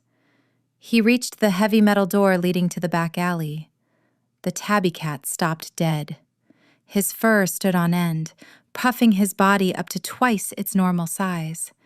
He flattened his ears against his skull and let out a low, guttural hiss. He backed away from the metal door, swatting a paw at the empty air. Joyce frowned, wiping drywall dust from her jeans. "Spark? What is wrong?" The cat hissed again, louder this time, refusing to take his eyes off the exit. Josh dropped his copper pipe. The metal clattered against the floor. The enforcer crossed the room in 3 long strides. He understood animal instincts better than any human. He crouched near the tabby cat, his gaze fixed on the heavy metal door. "Stay back." "Joyce," Josh warned, his voice void of its usual calm demeanor. Josh approached the door. He leaned close to the seam, inhaling the air creeping through the weather stripping. His jaw tightened. He reached for the heavy brass deadbolt. "Look at this," Josh instructed, pointing a thick finger at the metal plate. Joyce stepped closer, keeping a safe distance. Deep, jagged scratches marred the brass surface of the lock. The metal plate surrounding the deadbolt looked warped, as if someone drove a heavy chisel into the gap, trying to pry the mechanism apart. I refuse to let a street thug dictate my schedule. But the cold reality of this danger chills my bones, Joyce thought, staring at the ruined metal of her back door. "Tampered lock," Josh confirmed, running his thumb over the scratches. "They tried to force entry last night. The deadbolt held, but the structural integrity is compromised. One solid kick will shatter the frame now." Joyce felt a knot form in her stomach. Her stomach twisted into a hard, cold knot. Kelvin did not just make empty threats. He sent his thugs to break into her business under the cover of darkness. "Can you fix it?" Joyce asked, her voice tight. I need to replace the entire frame, Josh stated, standing up to his full height. He pulled a smartphone from his canvas coat pocket. But first, I need to call the Alpha. Kelvin bypassed the perimeter patrols. He stood right here in the alley. Spark let out one final yowl before scurrying away to hide behind a stack of unopened drywall. The fluffy cat curled into a tight orange ball, demanding solitude. Joyce stared at the scratched brass. The bakery expansion felt less like a dream and more like a battlefield. Chapter 15. The charcoal gray truck slammed into park near the loading dock. Cade leaped from the cab before the engine fully cut out. He stormed into the textile mill, his heavy boots punishing the concrete floor. He bypassed the front counter and marched straight to the back alley door. Josh stood guard near the ruined lock, his arms crossed over his chest. Cade inspected the deep scratches on the brass deadbolt. His jaw clenched tight enough to crack his own teeth. The scent of wet rust and decaying meat lingered faint in the air, a vile signature left behind by the rogues. Cade turned to Joyce. She sat on a wooden crate near the center of the room, holding her clipboard. Her knuckles shone white from her fierce grip. "Halt the renovations," Cade ordered, his voice a low whip crack in the quiet room. "I want you out of this building. I am moving you and Chloe to a secure pack house near the northern boundary. You pack a bag tonight." Joyce stood up, dropping the clipboard onto the crate. It smacked against the wood. "I am not going anywhere. The grand opening happens in 4 days. The catering orders stand confirmed. The suppliers expect payment." "Your suppliers do not matter if Kelvin kicks this door down while you test an oven," Cade fired back, closing the distance between them. "He targets this building to draw me out. You sit in the crossfire." "Then fix the crossfire," Joyce countered, standing her ground against his towering frame. "I refuse to abandon my business. A delay bankrupts the entire operation. I lose the lease. I lose the deposit. I lose the dream I built with my own hands." Cade ran a hand through his dark hair, pacing a tight circle in front of her. Frustration rolled off him in waves. He operated in a world of absolute obedience. When danger loomed, he issued commands to preserve life. This human woman defied every rule he knew.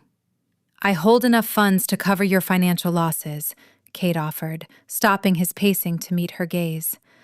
"I will pay the lease. I will pay the suppliers. Let me protect you." "I demand accountability, Cade, not charity," Joyce snapped, her brown eyes flashing. "If I take your money and hide in a fortress, I become a dependent. I become a liability. My ex-boyfriend wanted a silent partner who stayed hidden in the shadows. I promised myself I would never live in a cage again." Every instinct screams to throw her over my shoulder and lock her in a vault. But breaking her spirit would destroy the woman I cherish, Cade concluded, the brutal truth anchoring his feet to the floor. He stared at her proud, unyielding posture. She asked for a partner to stand beside her, not a guard to lock her away. "You test my sanity," Cade admitted, his voice dropping to a rough whisper. "I test your respect," Joyce corrected, her tone softening. She stepped closer, reaching out to rest her hand against his broad chest. The rapid thumping of his heart beat against her palm. "I trust you to handle the rogues. Trust me to handle the bakery." Cade covered her hand with his own. He looked over her shoulder toward Josh. "Replace the door frame with solid steel. Reinforce the hinges. Noah schedules a permanent detail for this location. We double the guard during operating hours." "Understood, Alpha," Josh replied, turning back to the door to begin the repairs. Cade looked down at Joyce. "The grand opening proceeds as planned. but my men surround the perimeter. You do not walk to your car alone. You do not lock up alone. Deal? Deal, Joyce agreed, relief washing over her features. She secured her independence, and he secured her safety. The compromise formed a true, unbreakable bond between them. Chapter 16. The Cresthaven Valley. Morning sun illuminated the gleaming new storefront of Sweet Temptations 2. A colorful arch of balloons framed the entrance. The rich, mouth-watering aroma of roasted pecans, sweet cream, and melting chocolate poured out onto the busy sidewalk. Customers formed a line stretching past the neighboring buildings, eager to taste the famous pastries. Joyce stood behind the expansive new counter, a flour-dusted apron tied tight around her waist. She handed a white pastry box to a smiling customer, the cash register chiming a relentless, joyful tune. The financial success of the morning shattered her projected goals. Her dream stood realized in brick, mortar, and sugar. Chloe managed the line near the entrance. She arrived an hour early in her lavender pearl crossover, armed with her digital tablet to track inventory and customer flow. She directed patrons with corporate efficiency, keeping the chaos organized. The Cresthaven pack maintained a silent, vigilant presence. They operated undercover, blending into the festive atmosphere. Noah stood near the espresso machine, wearing a crisp button-down shirt and holding a clipboard, playing the role of an event coordinator. Josh monitored the steel-reinforced back door, uncomfortable in a tailored sports coat, but refusing to abandon his post. Andrew leaned against the front window, checking the reflection in the glass as he tracked every face that walked through the door. Cade stood near the far wall, a pillar of quiet authority.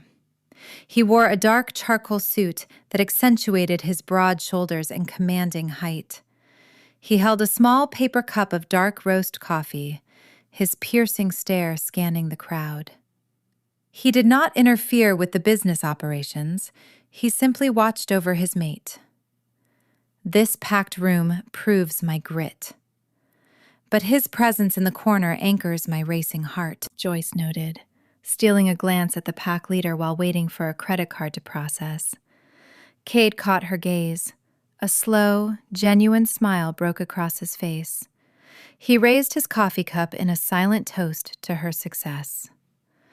The intense chemistry between them hummed over the noise of the crowd, a palpable current pulling them together.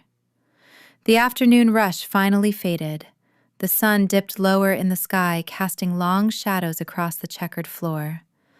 Chloe packed her tablet away, shouting a cheerful goodbye before heading to her car.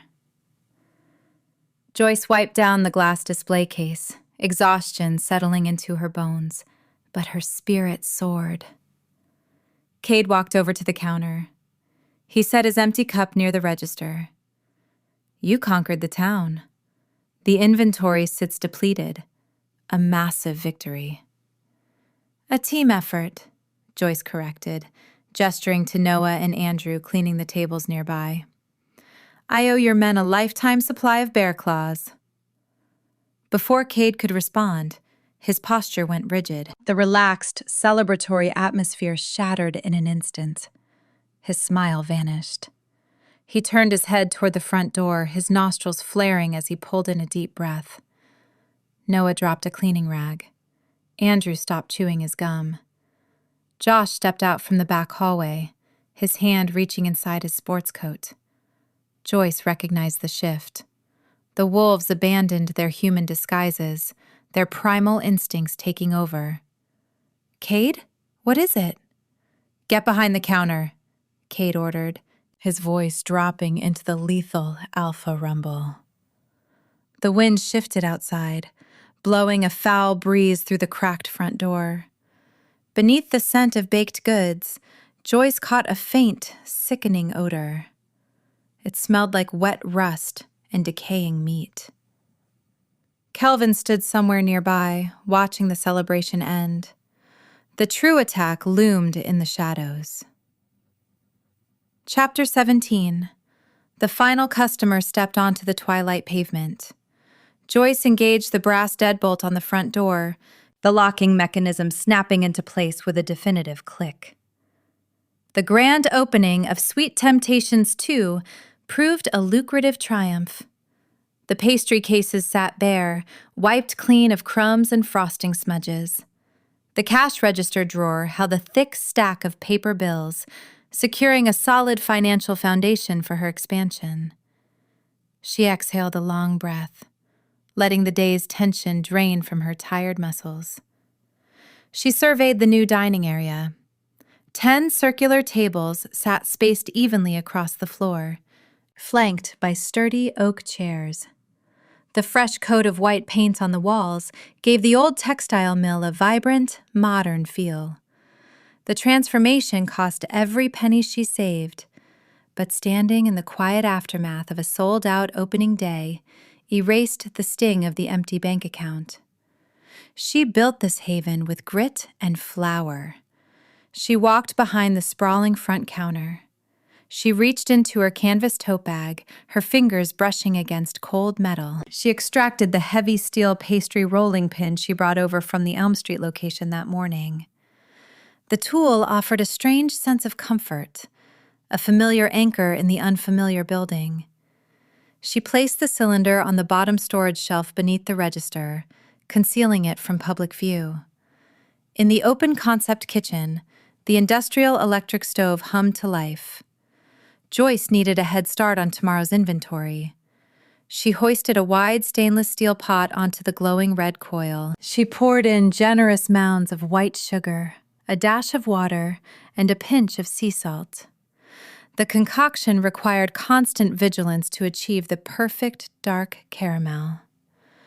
Cade stood near the center aisle, his broad frame casting a long shadow across the checkered floorboards. He abandoned his dark charcoal suit jacket on a nearby chair, the white fabric of his dress shirt stretching tight across his shoulders. His piercing stare remained fixed on the front windows. The foul odor of stale blood and old, damp earth hung in the encroaching night air, a foul warning of Alpha Kelvin's proximity. "Noah," Cade commanded, his voice a low, vibrating rumble that carried authority without volume. "Take Josh and Andrew. Sweep the eastern perimeter. Find the source of that stench and neutralize the scouts. Do not let them funnel toward the main avenue." "We cannot afford collateral damage in the human sector," Cade continued, pointing toward the street. "Sweep the alleys. Check the rooftops. Kelvin uses the terrain to his advantage. Flush him out." The beta offered a curt nod. Noah slipped his metal clipboard onto a cafe table. Josh anchored his thumbs into his belt loops, shedding the uncomfortable sports coat he wore all afternoon. Andrew spit his peppermint gum into a nearby trash bin. The 3 wolves exited through the steel-reinforced back door, melting into the alleyway shadows to hunt. "I demand control over my business, but watching his soldiers march out to shed blood for my bakery sends a cold shiver of vulnerability down my spine," Joyce admitted to herself, grabbing a wooden spoon to stir the melting sugar. "They will secure the block," Cade assured her, turning away from the window. He walked toward the kitchen space, the heels of his leather shoes silent against the tile. "Kelvin prefers intimidation tactics. He wants to disrupt your sleep." "He underestimates my caffeine tolerance," Joyce countered, offering a wry smile. The sugar began to bubble, releasing a sweet, rich aroma into the air. A sharp yowl echoed from the back office. Spark trotted out, his orange tail swishing in agitation. The tabby cat spent the rush hour sleeping inside his blue plastic carrier, but the lingering scent of rogue wolves upset his feline sensibilities. Spark hopped onto an empty prep table, hissing at the back exit. Cade tracked the cat's movement, his jaw tightening. "The furball senses the shift in the wind. The rogues are circling closer than I anticipated. Kelvin plays a dangerous game tonight." Joyce lowered the heat on the stove. The caramel thickened, turning a rich, dark brown. "Should we pack up? I can finish this batch at the apartment. The equipment there works just fine for a small run. Before Cade could answer, the overhead fluorescent lights flickered. The electrical hum of the commercial refrigerator stuttered. A loud pop echoed from the street outside, followed by the screech of failing transformers. The bakery plunged into pitch-black darkness. The faint, lingering heat from the cooling burner was the only thing Joyce could feel in the pitch-black kitchen. The silence felt suffocating. They were trapped inside the old mill, cut off from the pack, with the enemy lurking just beyond the glass. Chapter 18. The darkness inside Sweet Temptations 2 possessed a tangible weight. Joyce froze beside the stove, her hand white-knuckling the wooden spoon. The black, cooling surface of the stove was a dark void against the fresh drywall, offering no light to guide her. The scent of melting sugar provided a stark contrast to the impending violence seeping through the cracked front door. "Step away from the windows," Cade ordered. His voice lacked any trace of panic. It carried the chilling calm of a predator assessing the battlefield. Joyce retreated toward the back office doorway. Spark bolted past her ankles, the orange tabby seeking refuge under a desk. She strained her eyes against the gloom. Cade stepped in front of the cash register, using his body as a physical barrier between the entrance and the kitchen. He flexed his hands, his knuckles popping in the quiet room. He took a slow, measured breath, drawing the scent of the enemy deep into his lungs. He identified 3 distinct signatures, 3 foot soldiers sent to do the dirty work while their coward of an alpha waited in the wings. He shed his dress shirt, tossing the garment aside. His bare torso reflected the faint, ambient moonlight filtering through the storefront. A low, guttural growl vibrated through the floorboards. The sound originated from the street. "I am a baker, a mortal woman who calculates profit margins, yet I am standing in a dark room waiting for monsters to tear down my front door," Joyce thought, her pulse hammering a relentless rhythm against her ribs. The tempered glass of the front display window exploded inward. A shower of jagged shards rained across the checkered tile, glittering like deadly diamonds in the moonlight. 3 hulking figures vaulted through the shattered frame. The alarm system remained silent, disabled by the severed power lines. The rogues capitalized on the blackout. They wore dark combat gear, their faces painted with streaks of black grease to blend into the night. Their boots crushed the delicate pastries Joyce spent hours perfecting, grinding the sweet treats into the dirt. They did not shift into wolves. They remained in their 2-legged forms, wielding thick wooden clubs and rusted iron pipes. Alpha Kelvin sent his street enforcers to vandalize the property and break the Cresthaven leader. "Hold the line!" the lead rogue barked, swinging an iron pipe toward Cade's skull. Cade ducked under the lethal arc. He did not bother with human fisticuffs. The situation demanded pure, unadulterated brutality. He surrendered to the inner beast. The shift happened in a visceral display of anatomical restructuring. Cade's spine elongated, the vertebrae popping with a series of wet, echoing cracks. His broad shoulders expanded further, tearing the fabric of reality around him. Thick, charcoal gray fur erupted from his skin, blending with streaks of silver. The violent transformation shredded his suit trousers into useless rags, and the sheer force of his changing foot structure burst his leather shoes at the seams. His jaw extended into a lethal, bone-crushing snout. The agonizing sting of the change washed over him, a familiar fire he tolerated to protect his territory. Within seconds, a towering, monstrous wolf stood in the center of the bakery. Cade's predatory gaze locked onto the intruders. He let out a deafening roar that shook the remaining intact glass in the storefront. The lead rogue faltered, stumbling backward into a cafe table. The wood splintered under his weight. Cade lunged. His heavy paws cleared the distance in a single bound. He pinned the first attacker to the floor, his jaws snapping inches from the rogue's face. The sheer kinetic force of the impact sent a tremor through the room.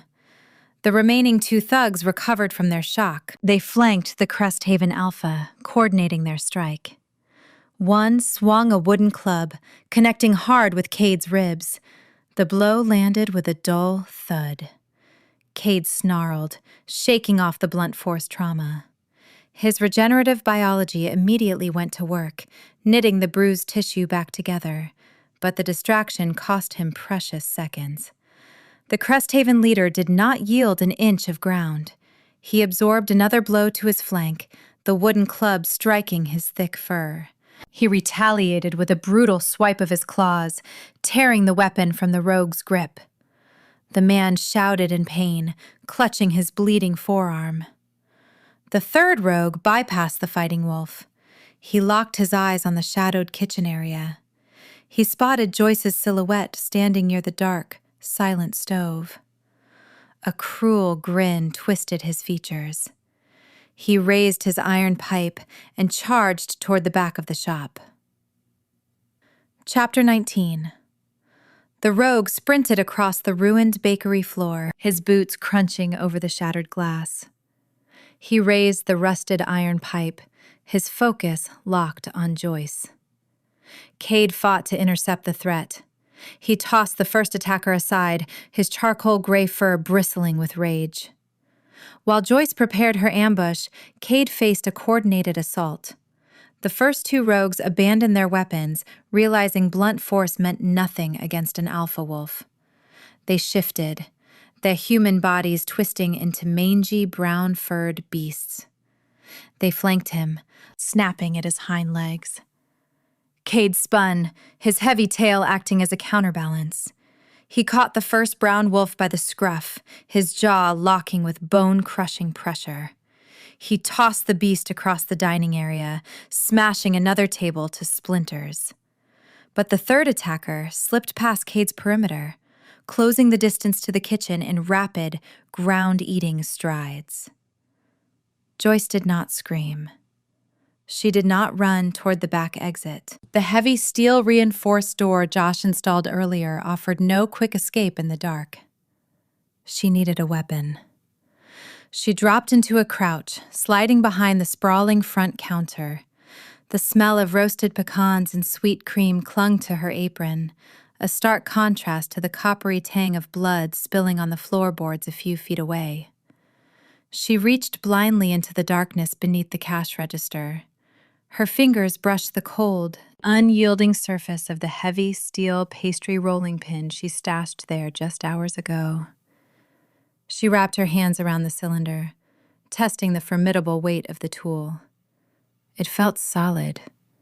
It felt lethal. I will not cower in the shadows while my business becomes a slaughterhouse, and I refuse to let anyone harm the man fighting for my life, Joyce vowed, her resolve hardening into a sharp, unbreakable point. The rogue rounded the edge of the front counter. The kitchen layout worked to her advantage. The narrow aisles between the prep tables forced the attacker into a predictable path. He sneered, his fangs elongating as he surrendered to his baser instincts. He swung the iron pipe, aiming for the glass display case housing her custom cake orders. The metal shattered the glass, sending shards flying across the room. He expected a terrified, defenseless mortal. Joyce surged upward from her hiding spot. She utilized the momentum of her athletic build, developed from years of hoisting heavy flour sacks. She swung the steel rolling pin in a wide, vicious arc. The metal cylinder connected directly with the rogue's floating ribs. A sickening crunch echoed through the dark kitchen. The attacker expelled a ragged gasp, the air knocked forcefully from his lungs. He stumbled sideways, dropping his iron pipe. It clattered against the tile, spinning away into the shadows. He clutched his side, his eyes wide with shock as he stared at the baker wielding a baking utensil like a medieval mace. Across the room, Cade dispatched the second attacker, throwing the unconscious man toward the shattered front window. The Cresthaven Alpha turned his predatory gaze toward the kitchen. He witnessed Joyce deliver the devastating blow. Pride swelled in his chest, a fierce, burning emotion that rivaled the heat of his own blood. She defended their shared space with the ferocity of a true Luna. The struck rogue recovered his footing. The blunt force trauma angered him. He abandoned his weapon, opting to use his superior size. He lunged forward, his hands reaching for Joyce's throat. Joyce backpedaled, retreating deeper into the kitchen. Her heels bumped against the lower cabinets. The rogue pressing her into the kitchen did not shift. He wanted the satisfaction of choking the life from her with his bare hands. He swiped at the steel rolling pin, his claws scraping against the metal. The screeching sound set her teeth on edge. She adjusted her grip, her palms sweating against the cold steel. The rogue closed in, his fingers grazing the collar of her flour-dusted apron. She swung the rolling pin again, but the confined space restricted her movement. The steel glanced off his shoulder, failing to stop his advance. She needed an equalizer. She bumped against the industrial stove, the cold metal of the oven handle biting into her lower back in the dark. Chapter 20. The rogue grabbed the front of Joyce's denim apron, twisting the fabric into a tight knot. He jerked her forward, his foul breath washing over her face. He possessed the raw strength of the supernatural, an unyielding grip that threatened to lift her off her feet. Cade roared, a sound of pure, unadulterated terror and rage. He bounded across the room, his claws gouging deep trenches into the checkered floorboards. He needed to cross 20 feet of cluttered bakery space to reach her. It felt like an eternity. If he snaps her neck before I reach them, my soul will fracture into 1,000 irreparable pieces, Cade realized, pushing his powerful hind legs to their physical limit. Joyce did not wait for rescue. She anchored her boots against the floor. She dropped the heavy steel rolling pin. It hit the tile with a loud clang.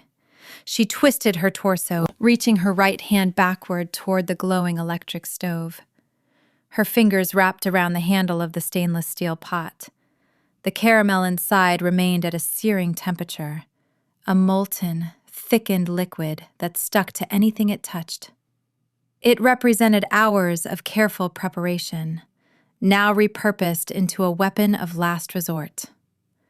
Joyce yanked the pot off the heating coil. She utilized the rogue's pulling momentum to swing the vessel forward in a swift, fluid motion. She hurled the scalding, dark brown liquid directly into the attacker's face. The boiling sugar struck the rogue. It coated his skin, clinging to his features with blistering heat. The man released her apron instantly. He stumbled backward, his hands flying to his face. He unleashed a visceral, agonizing scream that pierced the chaotic noise of the siege. The molten caramel neutralized him, sending him crashing into the stainless steel prep tables in a blind, writhing panic. He knocked over a rack of cooling pans, the metal clattering to the floor in a deafening crescendo. Joyce dropped the empty pot. She collapsed against the counter, her chest heaving as she dragged oxygen into her lungs. Cade slid to a halt, inches from the screaming rogue. The towering wolf did not bother to strike the fallen man. The threat ceased to exist. Cade shifted his focus to Joyce. He stood before her, his broad chest rising and falling with heavy breaths. He lowered his bone-crushing snout, inspecting her for injuries. His sharp nose detected no spilled human blood, only the lingering scent of roasted pecans and burnt sugar. Joyce met his piercing stare. She gave a curt nod, confirming her survival. The 3 foot soldiers lay broken across the bakery floor. Silence threatened to return to the ruined shop, broken only by the whimpers of the burned attacker. Cade turned his heavy head toward the shattered front windows. His ears twitched. The real threat had not yet entered the building.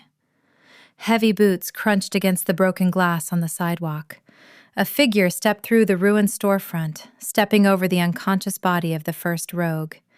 Alpha Kelvin entered Sweet Temptations 2. The ambient moonlight caught the silver chain on his hand, flashing a grim promise of violence. Kelvin walked with a slow, deliberate swagger. He kicked a splintered chair leg out of his path. The rogue Alpha thrived on fear. He engineered the blackout, sent the cannon fodder to test Cade's reflexes, and waited for the perfect moment to strike. He wore a dark leather jacket, surveying the destruction. His lips curled into a cruel, mocking smile. He did not look at his fallen men.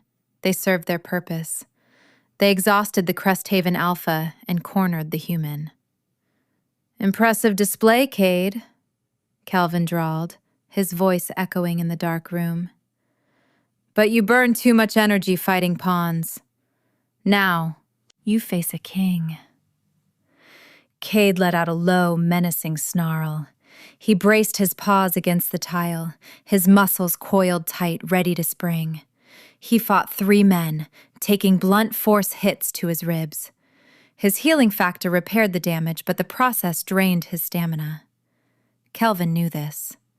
It was a calculated war of attrition. Cade stepped in front of Joyce, using his towering wolf form to shield her from Kelvin's line of sight. Behind the alpha wolf, Joyce reached down and picked up her heavy steel rolling pin. Her arms ached, but she refused to surrender her bakery without a fight. She gripped the metal handle, watching the rogue leader step deeper into her domain. The air grew cold, the tension suffocating. The final showdown loomed in the shadows, and the Cresthaven pack remained miles away on their perimeter sweep. Chapter 21. The darkness inside the bakery felt like a tomb. Glass crunching under Kelvin's boots provided a rhythmic, taunting beat. He stood in the center of the room, his silver chain wrapped around his fist. The metal glinted in the dim moonlight. Behind him, the night air pushed through the shattered window, bringing a sour odor of stagnant water and old trash. Cade stood his ground as a giant charcoal gray wolf. His fur stood on end, his ears pinned back against his skull. The alpha of Cresthaven snarled, a sound that vibrated the very floorboards beneath them. His bruised ribs from the earlier brawl throbbed with every breath, but he did not waver. He was a wall of muscle and teeth between his mate and a monster. I should have torn his heart out the day he touched my border. Kelvin didn't look afraid. He looked bored. He stepped over a broken chair, his eyes scanning the trashed shop. "You built a nice cage here, Cade. Too bad you chose a human to share it with. She makes you weak. You worry about her pulse instead of your power." Cade lunged. He didn't wait for the villain to finish his speech. The wolf was a blur of silver and gray, his paws striking the tile with the force of falling boulders. He aimed for Kelvin's throat. The rogue leader moved with unnatural speed. He swung the silver chain. The cold metal connected with Cade's snout, a searing line of pain that made the wolf yelp. Silver acted like a burning iron against shifter skin. Cade tumbled to the side, his claws sliding on the slick floor. He knocked over a display of bread baskets, sending wicker and stale rolls flying into the shadows. "Is that all you have?" Kelvin mocked. He stepped closer, the chain whistling in the air as he spun it. "I expected more from a pack leader. You spend too much time around flour and sugar. Your edge is gone." Joyce watched from the kitchen entrance. Her heart hammered against her ribs. She saw the red mark on Cade's face where the silver struck him. Her blood boiled. This man entered her shop, broke her windows, and hurt her wolf. She shifted her grip on the steel cylinder in her hands. The metal felt like ice, but her palms were hot. "I am going to make him swallow that chain." She knew she couldn't take Kelvin in a fair fight. He was a shifter. He was fast. He was strong. But he was also arrogant. He didn't even look at her. He saw her as a garnish, a tiny detail in his war with Cade. He was wrong. Kelvin lashed out again. The chain caught Cade's shoulder. The smell of singed fur filled the room. Cade roared, his voice thick with agony and rage. He swiped a paw, catching Kelvin's leg and tearing through the denim of his jeans. Red lines appeared on the rogue's skin. Kelvin hissed, his smile vanishing. "You want to play rough?" Kelvin's voice dropped. His spine began to twist. His bones popped and snapped, a sound like dry sticks breaking in a fire. He was shifting. He didn't care about the pain. He wanted the kill. Joyce saw her moment. Kelvin was mid-shift, his body caught between man and beast. His guard was down. She sprinted from the kitchen. She didn't make a sound. Her boots found traction on the clean parts of the tile. She swung the steel baking tool with every ounce of strength she possessed. The metal struck the back of Kelvin's knee. A loud crack echoed through the bakery. Kelvin's leg buckled. He let out a choked sound, his transformation stalling. He collapsed onto the glass, his face hitting the floor with a dull thud. Cade didn't waste the chance. He pinned Kelvin to the ground, his teeth inches from the rogue's jugular. The charcoal wolf looked down at the fallen enemy, a low rumble of victory in his chest. She is a goddess with a rolling pin. Kelvin struggled, his hands clawing at Cade's fur. The silver chain lay forgotten on the floor. The rogue alpha was trapped. He looked up at Joyce, his eyes wide with a mix of shock and hatred. "You, human," he spat. "My name is Joyce," she said, her voice steady. "And you are trespassing." The sound of tires screaming on the asphalt outside broke the tension. Bright headlights cut through the darkness, illuminating the wreckage of the shop. Noah, Josh, and Andrew were back. Chapter 22. The back door of the mill flew open with a bang. Josh led the charge, his canvas coat stained with dirt and grime. Noah followed, his metal clipboard held like a shield. Andrew trailed behind, his eyes darting across the room as he adjusted the heavy canvas sleeves of his coat. They stopped dead when they saw the scene. Their alpha stood over the rogue leader. Glass covered the floor. The smell of the earlier battle hung in the stagnant air. Joyce stood nearby, her chest heaving, a heavy pastry tool held at her side. "Boss?" Andrew asked, his voice echoing in the ruin. Cade didn't move. He kept his weight on Kelvin, his golden eyes fixed on the man beneath him. The rogue alpha had stopped shifting. He lay still, his breath coming in ragged gasps. The hit to his knee had done real damage. Shifters healed fast, but a shattered joint took time. If they didn't show up, I would have ended him right here. "Secure the rogues," Cade rumbled. His voice was human again, though he hadn't fully shifted back. His form was a strange mix of man and beast, his skin covered in a light layer of gray fur. He looked like a warrior from an old story. Josh and Andrew grabbed the two unconscious men from the front of the shop. They dragged them out to the loading dock. Noah approached Kelvin, his face a mask of focus. He pulled a pair of heavy metal zip ties from his pocket. These weren't standard plastic. They were reinforced with silver wire. "Alpha Kelvin," Noah said, his voice cold. "You are in breach of the territorial accord. The council will hear about this." "The council can rot," Kelvin spat. He winced as Noah tightened the ties around his wrists. "Cade is weak. He lets a girl fight his battles." Joyce stepped forward. She didn't like being called a girl. She looked at the mess in her shop. Her beautiful white walls had blood on them. Her display cases were trash. Her expensive coffee machine was dented. The financial hit felt like a stone sitting in the pit of her stomach, but her anger was louder than her worry. I should charge him for the cleaning supplies, too. You owe me a lot of money, Joyce said, looking Kelvin in the eye. Windows aren't cheap, neither is my time. You think you can walk in here and break things because you have fur? You are just a bully with a chain. Kelvin laughed, a dry, rasping sound. You think this is over? My pack knows where you sleep. They know where your sister lives. Cade's growl returned. He stepped toward Kelvin, his hand wrapping around the rogue's throat. He didn't squeeze, but the threat was clear. Mention her sister again? See what happens to your tongue. I will burn his entire world to the ground if he even looks at Chloe. Josh returned from the alley. The perimeter is clear. The rest of them ran when they saw our trucks. We have the 3 scouts in the van.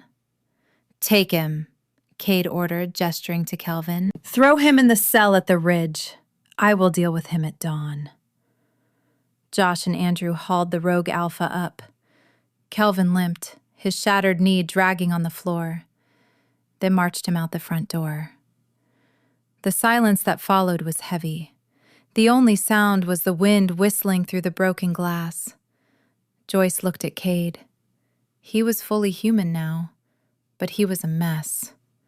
His suit was gone. He was covered in dust and blood. A long silver burn ran across his shoulder. He looked like he had been through a war, but his eyes were soft when he looked at her. Are you hurt? He asked. I'm fine, she said. She looked at her hands. They were shaking. The adrenaline was leaving her system, replaced by a cold chill. But my shop is a disaster. I will fix it, Cade promised. He stepped toward her, his warmth a comfort in the dark room. Every piece of glass, every dent, I will make it better than it was. I want to hold her until the sun comes up. I need a mop, Joyce whispered. She felt a laugh bubble up in her throat. It was a strange, jagged sound. I have 200 orders for tomorrow. I can't bake in a crime scene. Chapter 23. The next hour was a whirlwind of activity. Noah took charge of the logistics. He called a glass repair crew that worked for the pack. He organized a cleaning team. He even managed to find a portable generator to bring the power back to the kitchen. The hum of the machine in the alley felt like a heartbeat returning to the building. Cade sat on a wooden crate in the back office. He refused to go to the hospital. He watched Joyce as she moved through the shop, her focus on the inventory. She was a force of nature. She didn't cry, she didn't hide, she just worked. I have never seen a woman with more grit in her soul. Spark emerged from under the desk. The tabby cat looked around, his tail flicking with annoyance. He sniffed the air, his nose wrinkling at the scent of the rogues. He walked over to Cade and hopped onto his lap. The cat began to purr, a deep sound that seemed to calm the alpha's racing heart. He likes you, Joyce said, walking into the office. She held a damp cloth and a bottle of water. Or he just wants your heat. Shifters are basically giant space heaters. Cade took the water. He leaned his head back against the wall. I'm sorry, Joyce. I brought this to your door. I tried to keep the war in the woods, but Kelvin found a way to hurt me through you. Joyce sat on the edge of the desk. She took the cloth and gently pressed it against the silver burn on his shoulder. Cade winced, his skin hissing at the touch. It wasn't just you, Joyce said. I chose this.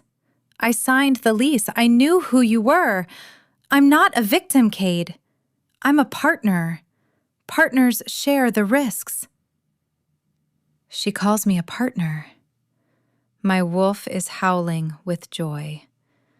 The damage is exorbitant, Cade noted, looking through the door at the ruined dining area. The repair bill will be a blow. I will cover everything. No, Joyce said. She saw him start to argue and held up a finger. We talked about this. Accountability. You can help with the labor. Your men can fix the windows, but I pay for the materials. I won't have my business built on a handout. Cade sighed. He knew better than to fight her on this. Fine, but I am buying the new espresso machine. The one in there is junk now.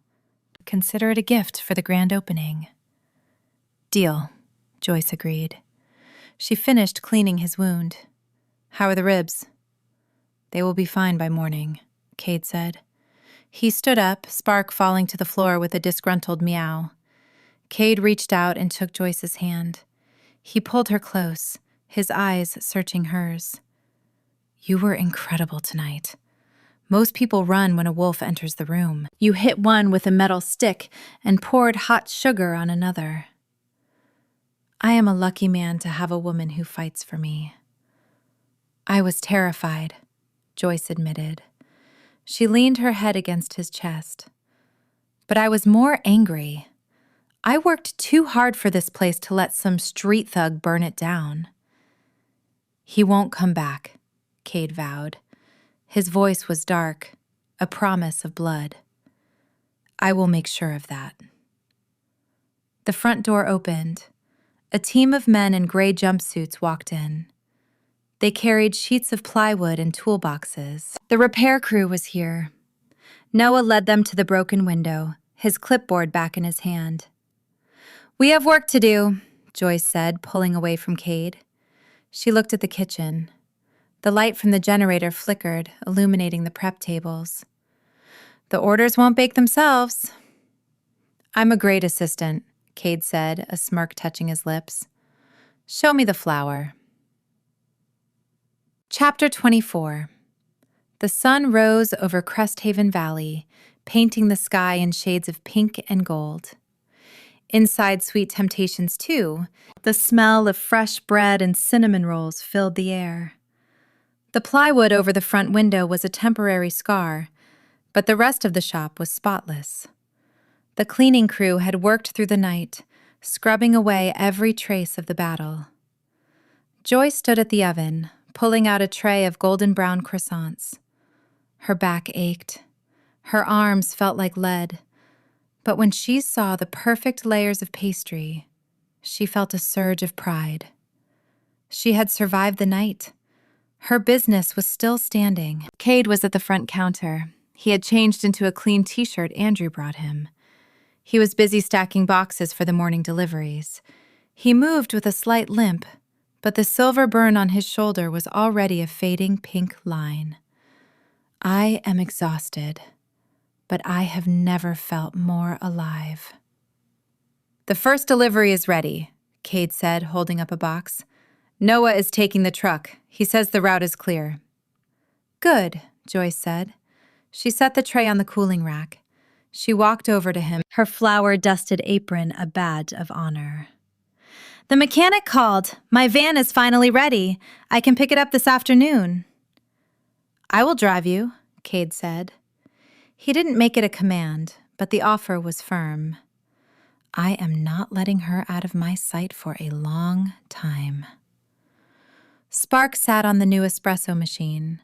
The luxurious piece of equipment had arrived an hour ago, a sleek chrome beast that made the rest of the kitchen look old. The cat looked like a king on a throne. He watched the street through the plywood gaps, his ears twitching at every sound. He's the best security system I have, Joyce joked, nodding toward the cat. He's a menace, Cade countered, but he reached out and scratched the cat behind the ears. Spark didn't hiss. He leaned into the touch, purring like a motor. The bell above the door rang. It was Chloe. She walked in, her eyes wide as she saw the plywood. She looked at Joyce, then at Cade, then at the trashed remnants of the old furniture piled in the corner. I heard the news, Chloe said, her voice trembling. She ran over and hugged Joyce. Are you okay? I saw the trucks last night. I thought the worst. I'm fine, Chloe, Joyce said, hugging her sister back. Cade and his team handled it. We had a little break-in, but we are back in business. Chloe pulled back, looking at Cade. She saw the marks on his face. She saw the way he stood, protective and alert. She looked at the new espresso machine, then back at the plywood. "A little break-in?" Chloe asked, her eyebrows rising. "Joyce, the front window is a piece of wood. There is a generator in the alley. This looks like a war zone." "My sister is too smart for her own good." "It's a long story," Joyce said. "But we are safe. Kelvin is in a cell. The pack is on patrol. We are going to be fine." Chloe sighed, her shoulders dropping. She looked at Cade again. "I suppose I should thank you. You kept your word. You protected her." "I will always protect her," Cade said. He looked at Joyce, and the intensity in his gaze made Chloe blush. "Well," Chloe said, clearing her throat, "I'm here to help. Give me an apron. I can handle the register while you sleep for an hour." "I don't need sleep," Joyce lied. Her eyes were heavy, but her heart was light. "I need coffee." They worked together for the rest of the morning. The town residents arrived, curious about the plywood. Joyce told them a car had jumped the curb. It was a simple lie, and they believed it. They bought every pastry she had. By noon, the cases were empty again. Cade walked Joyce to the back office. He closed the door, shutting out the noise of the shop. He took her hands in his. "You are a wonder, Joyce," he whispered. "And you are a lot of trouble," she replied, a smile playing on her lips. "He is my trouble, and I wouldn't have it any other way." He leaned down and kissed her. It wasn't a tentative kiss. It was deep, full of the relief and passion of the night. Joyce leaned into him, her fingers curling into his shirt. She felt the strength in his arms, the heat of his skin. She was home. "I have a meeting with the council tonight," Cade said, pulling back. "We're going to make the Ridge a permanent no-fly zone for rogues. You won't have to worry about Kelvin again."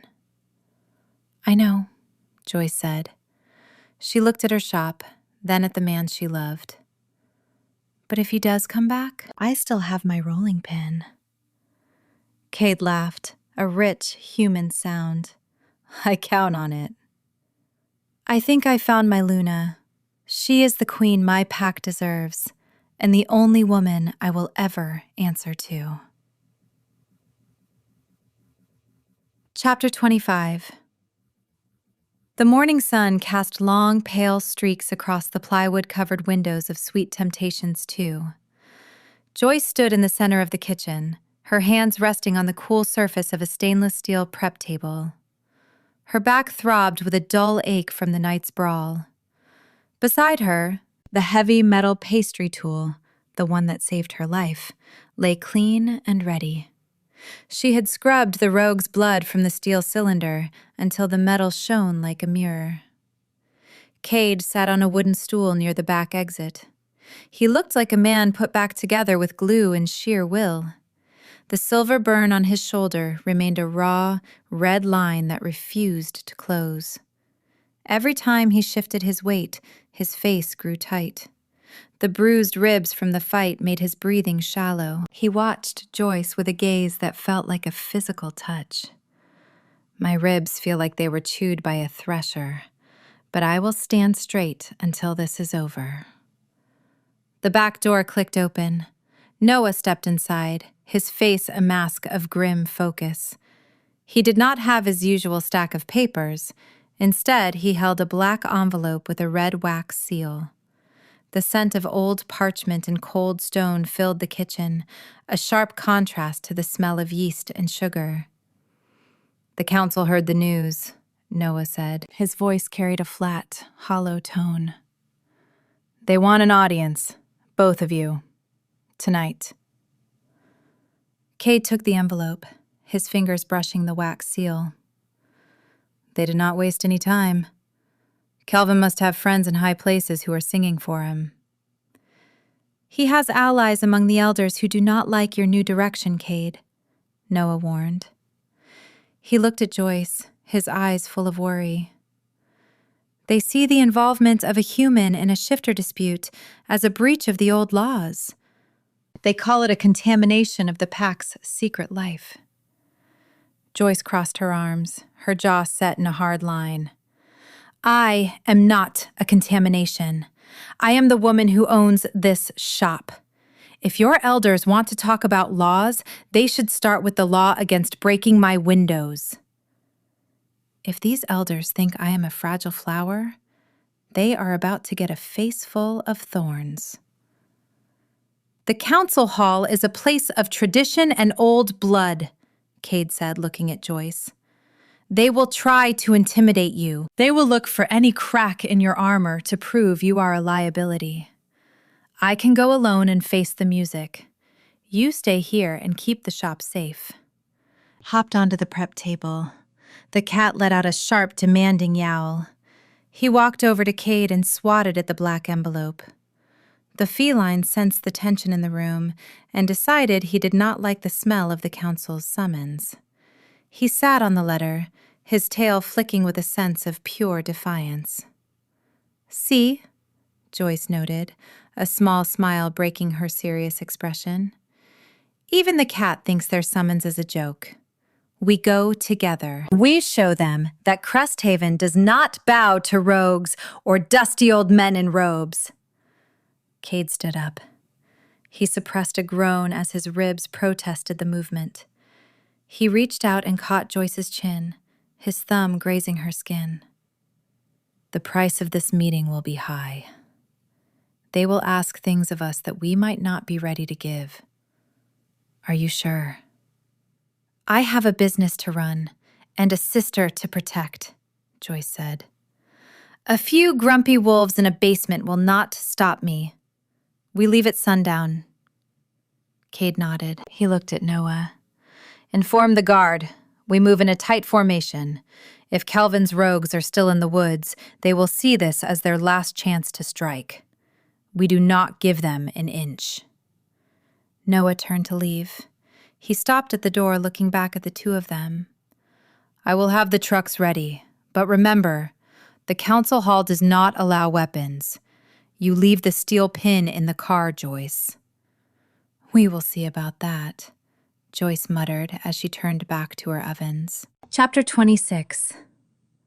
The charcoal gray truck rolled to a stop in front of a heavy stone gate. The forest here felt different than the woods near the bakery. The trees were ancient, their gnarled branches reaching for the moon like skeletal fingers. A thick mist clung to the ground, swirling around the tires of the vehicle. Cade stepped out of the truck first. He wore a dark Henley that concealed the bandages on his shoulder. He stood tall, despite the fire in his ribs. Joyce followed, her boots crunching on the damp gravel. She wore her denim jacket and jeans, her hair pulled back into a tight, no-nonsense bun. She felt the weight of the tote bag on her shoulder, the steel rolling pin tucked inside despite Noah's warning. They look at Joyce and see a liability. I look at her and see the only person worth protecting. The council hall sat half buried in the side of a hill. It was a structure of gray stone and iron, built to last for centuries. 2 guards stood at the entrance, their eyes glowing with a faint amber light. They did not speak. They simply opened the heavy oak doors, the wood groaning on rusted hinges. Inside, the air was cold and dry. It lacked the life of the valley. This place smells like a dusty library that hasn't seen a vacuum since the Dark Ages. They walked down a long hallway lined with tapestries. The fabric was old and moth-eaten, showing scenes of ancient hunts and bloody battles. Joyce kept her head high, her gaze scanning the shadows. She saw eyes watching them from the corners. The pack elders were already here, lurking in the gloom. They reached the central chamber. It was a vast room with a high, domed ceiling. In the center sat a circular stone table. 5 elders sat in high-backed chairs, their faces hidden in the shadows of their hoods. The only light came from a few iron braziers that flickered with a dim orange flame. The elders stiffened, their nostrils flaring. They smelled the cold steel in Joyce's bag, but they didn't move to take it. Their sneers told the story. They found the idea of a human weapon beneath their notice. "Alpha Cade," a voice rasped from the center chair. It was a sound like dry leaves skittering across a tombstone. "You bring a mortal into our sanctum.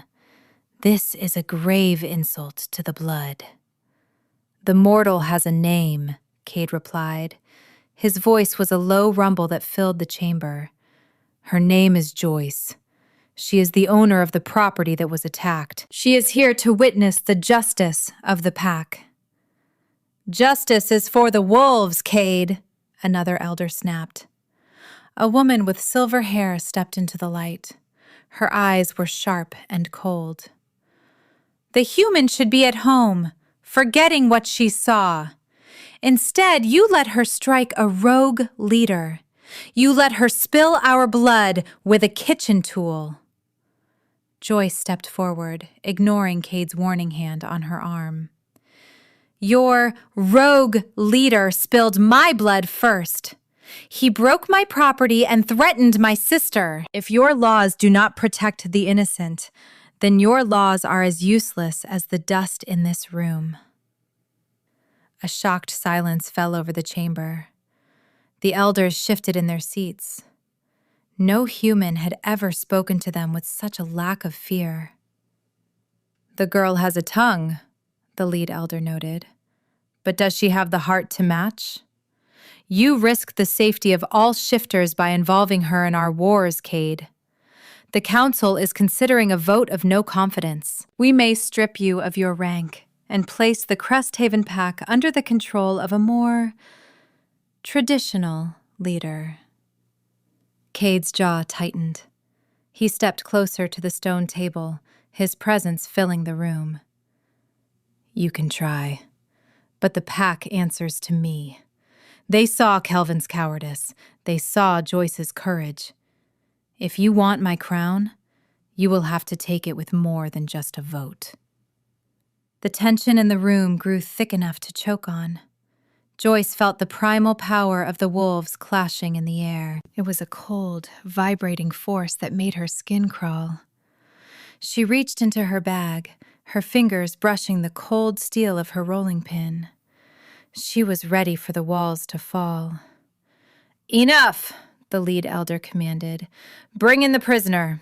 Let us hear what Kelvin has to say before we decide the fate of the Alpha." A side door opened. Josh and Andrew dragged Kelvin into the chamber. The rogue Alpha looked like a shell of a man. His knee was wrapped in bloody bandages, and he could not put any weight on his leg. The silver zip ties on his wrists hummed with a faint light, keeping his beast at bay.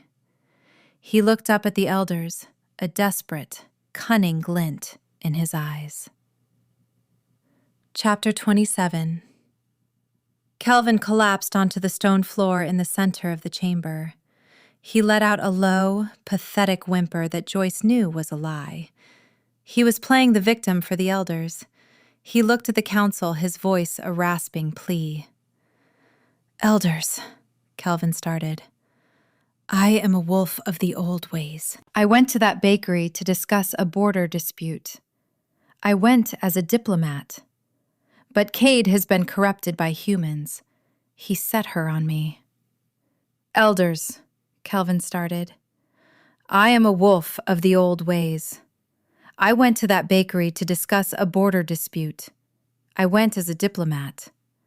But Cade has been corrupted by the human. He set her on me. She used a weapon, I swear it was coated in silver, to shatter my leg, and then they tortured me in their kitchen," Kelvin cried, pointing a shaking finger at Joyce. Cade stepped forward, his voice dripping with dry amusement. "It was a baker's tool made of steel, Kelvin. Your fear just made it feel like silver." They tortured me in their kitchen. Kelvin looks like a kicked dog, but he still has the eyes of a snake. He lies, Cade said. His voice was a sharp blade that cut through Kelvin's performance. He sent 3 scouts to vandalize her shop. He cut the power to the block. He entered her business with intent to kill. My men found the silver chain he used to burn my shoulder. It is currently in the hands of my beta. The silver-haired elder leaned forward. A silver chain? That is a tool of a hunter, not a wolf. If this is true, Kelvin, you have broken the most sacred pact of our kind. It was a gift, Kelvin shouted, his composure slipping. A gift from a friend who wants to see the shifters return to their former glory. Cade is making us soft. He lets us work in lumber yards and protect bakers. We should be kings, not employees. Joyce stepped toward the prisoner. She pulled a piece of paper from her pocket. I don't care about your glory. I have a list here. 3 display cases, 1 espresso machine, 12 crates of rare spices, 4 windows. The total cost of the damage you caused is a ruinous blow to my business. She walked right up to the lead elder and laid the paper on the stone table. I want full payment for these items, and I want a written guarantee that no rogue will step foot on Elm Street again. The elder looked at the list, then at Joyce. You ask for gold in a room of blood, human? You are bold. I am a businesswoman, Joyce replied, and I am tired of cleaning up after your pack's messes. Kelvin let out a snarl, his fangs elongating despite the silver ties. You will pay for that, girl. When I am free, I will find that sister of yours. I will show her what happens to humans who stick their noses in our business. Cade lunged forward before anyone could react. He grabbed Kelvin by the collar of his leather jacket and lifted him off the floor with one hand. His eyes were a burning, molten gold. I want to rip his tongue out before he mentions her name again. You will never speak of her again, Cade hissed. The council can judge your crimes against the pack, but your crimes against Joyce belong to me. If you even dream of her sister, I will find you in whatever hole you hide in and end your line. Cade, stand down, the lead elder roared. The guards stepped forward, their spears leveled at Cade's chest. The alpha did not move. He held Kelvin in the air, a terrifying display of strength that made the elders pale. The prisoner is right about one thing, a new voice rang out from the back of the chamber. The heavy oak doors swung open. Noah stepped inside, leading a very determined Chloe into the room. The beta looked exhausted, as if he had spent the last hour trying to talk her out of this, but her sharp charcoal business suit was spotless.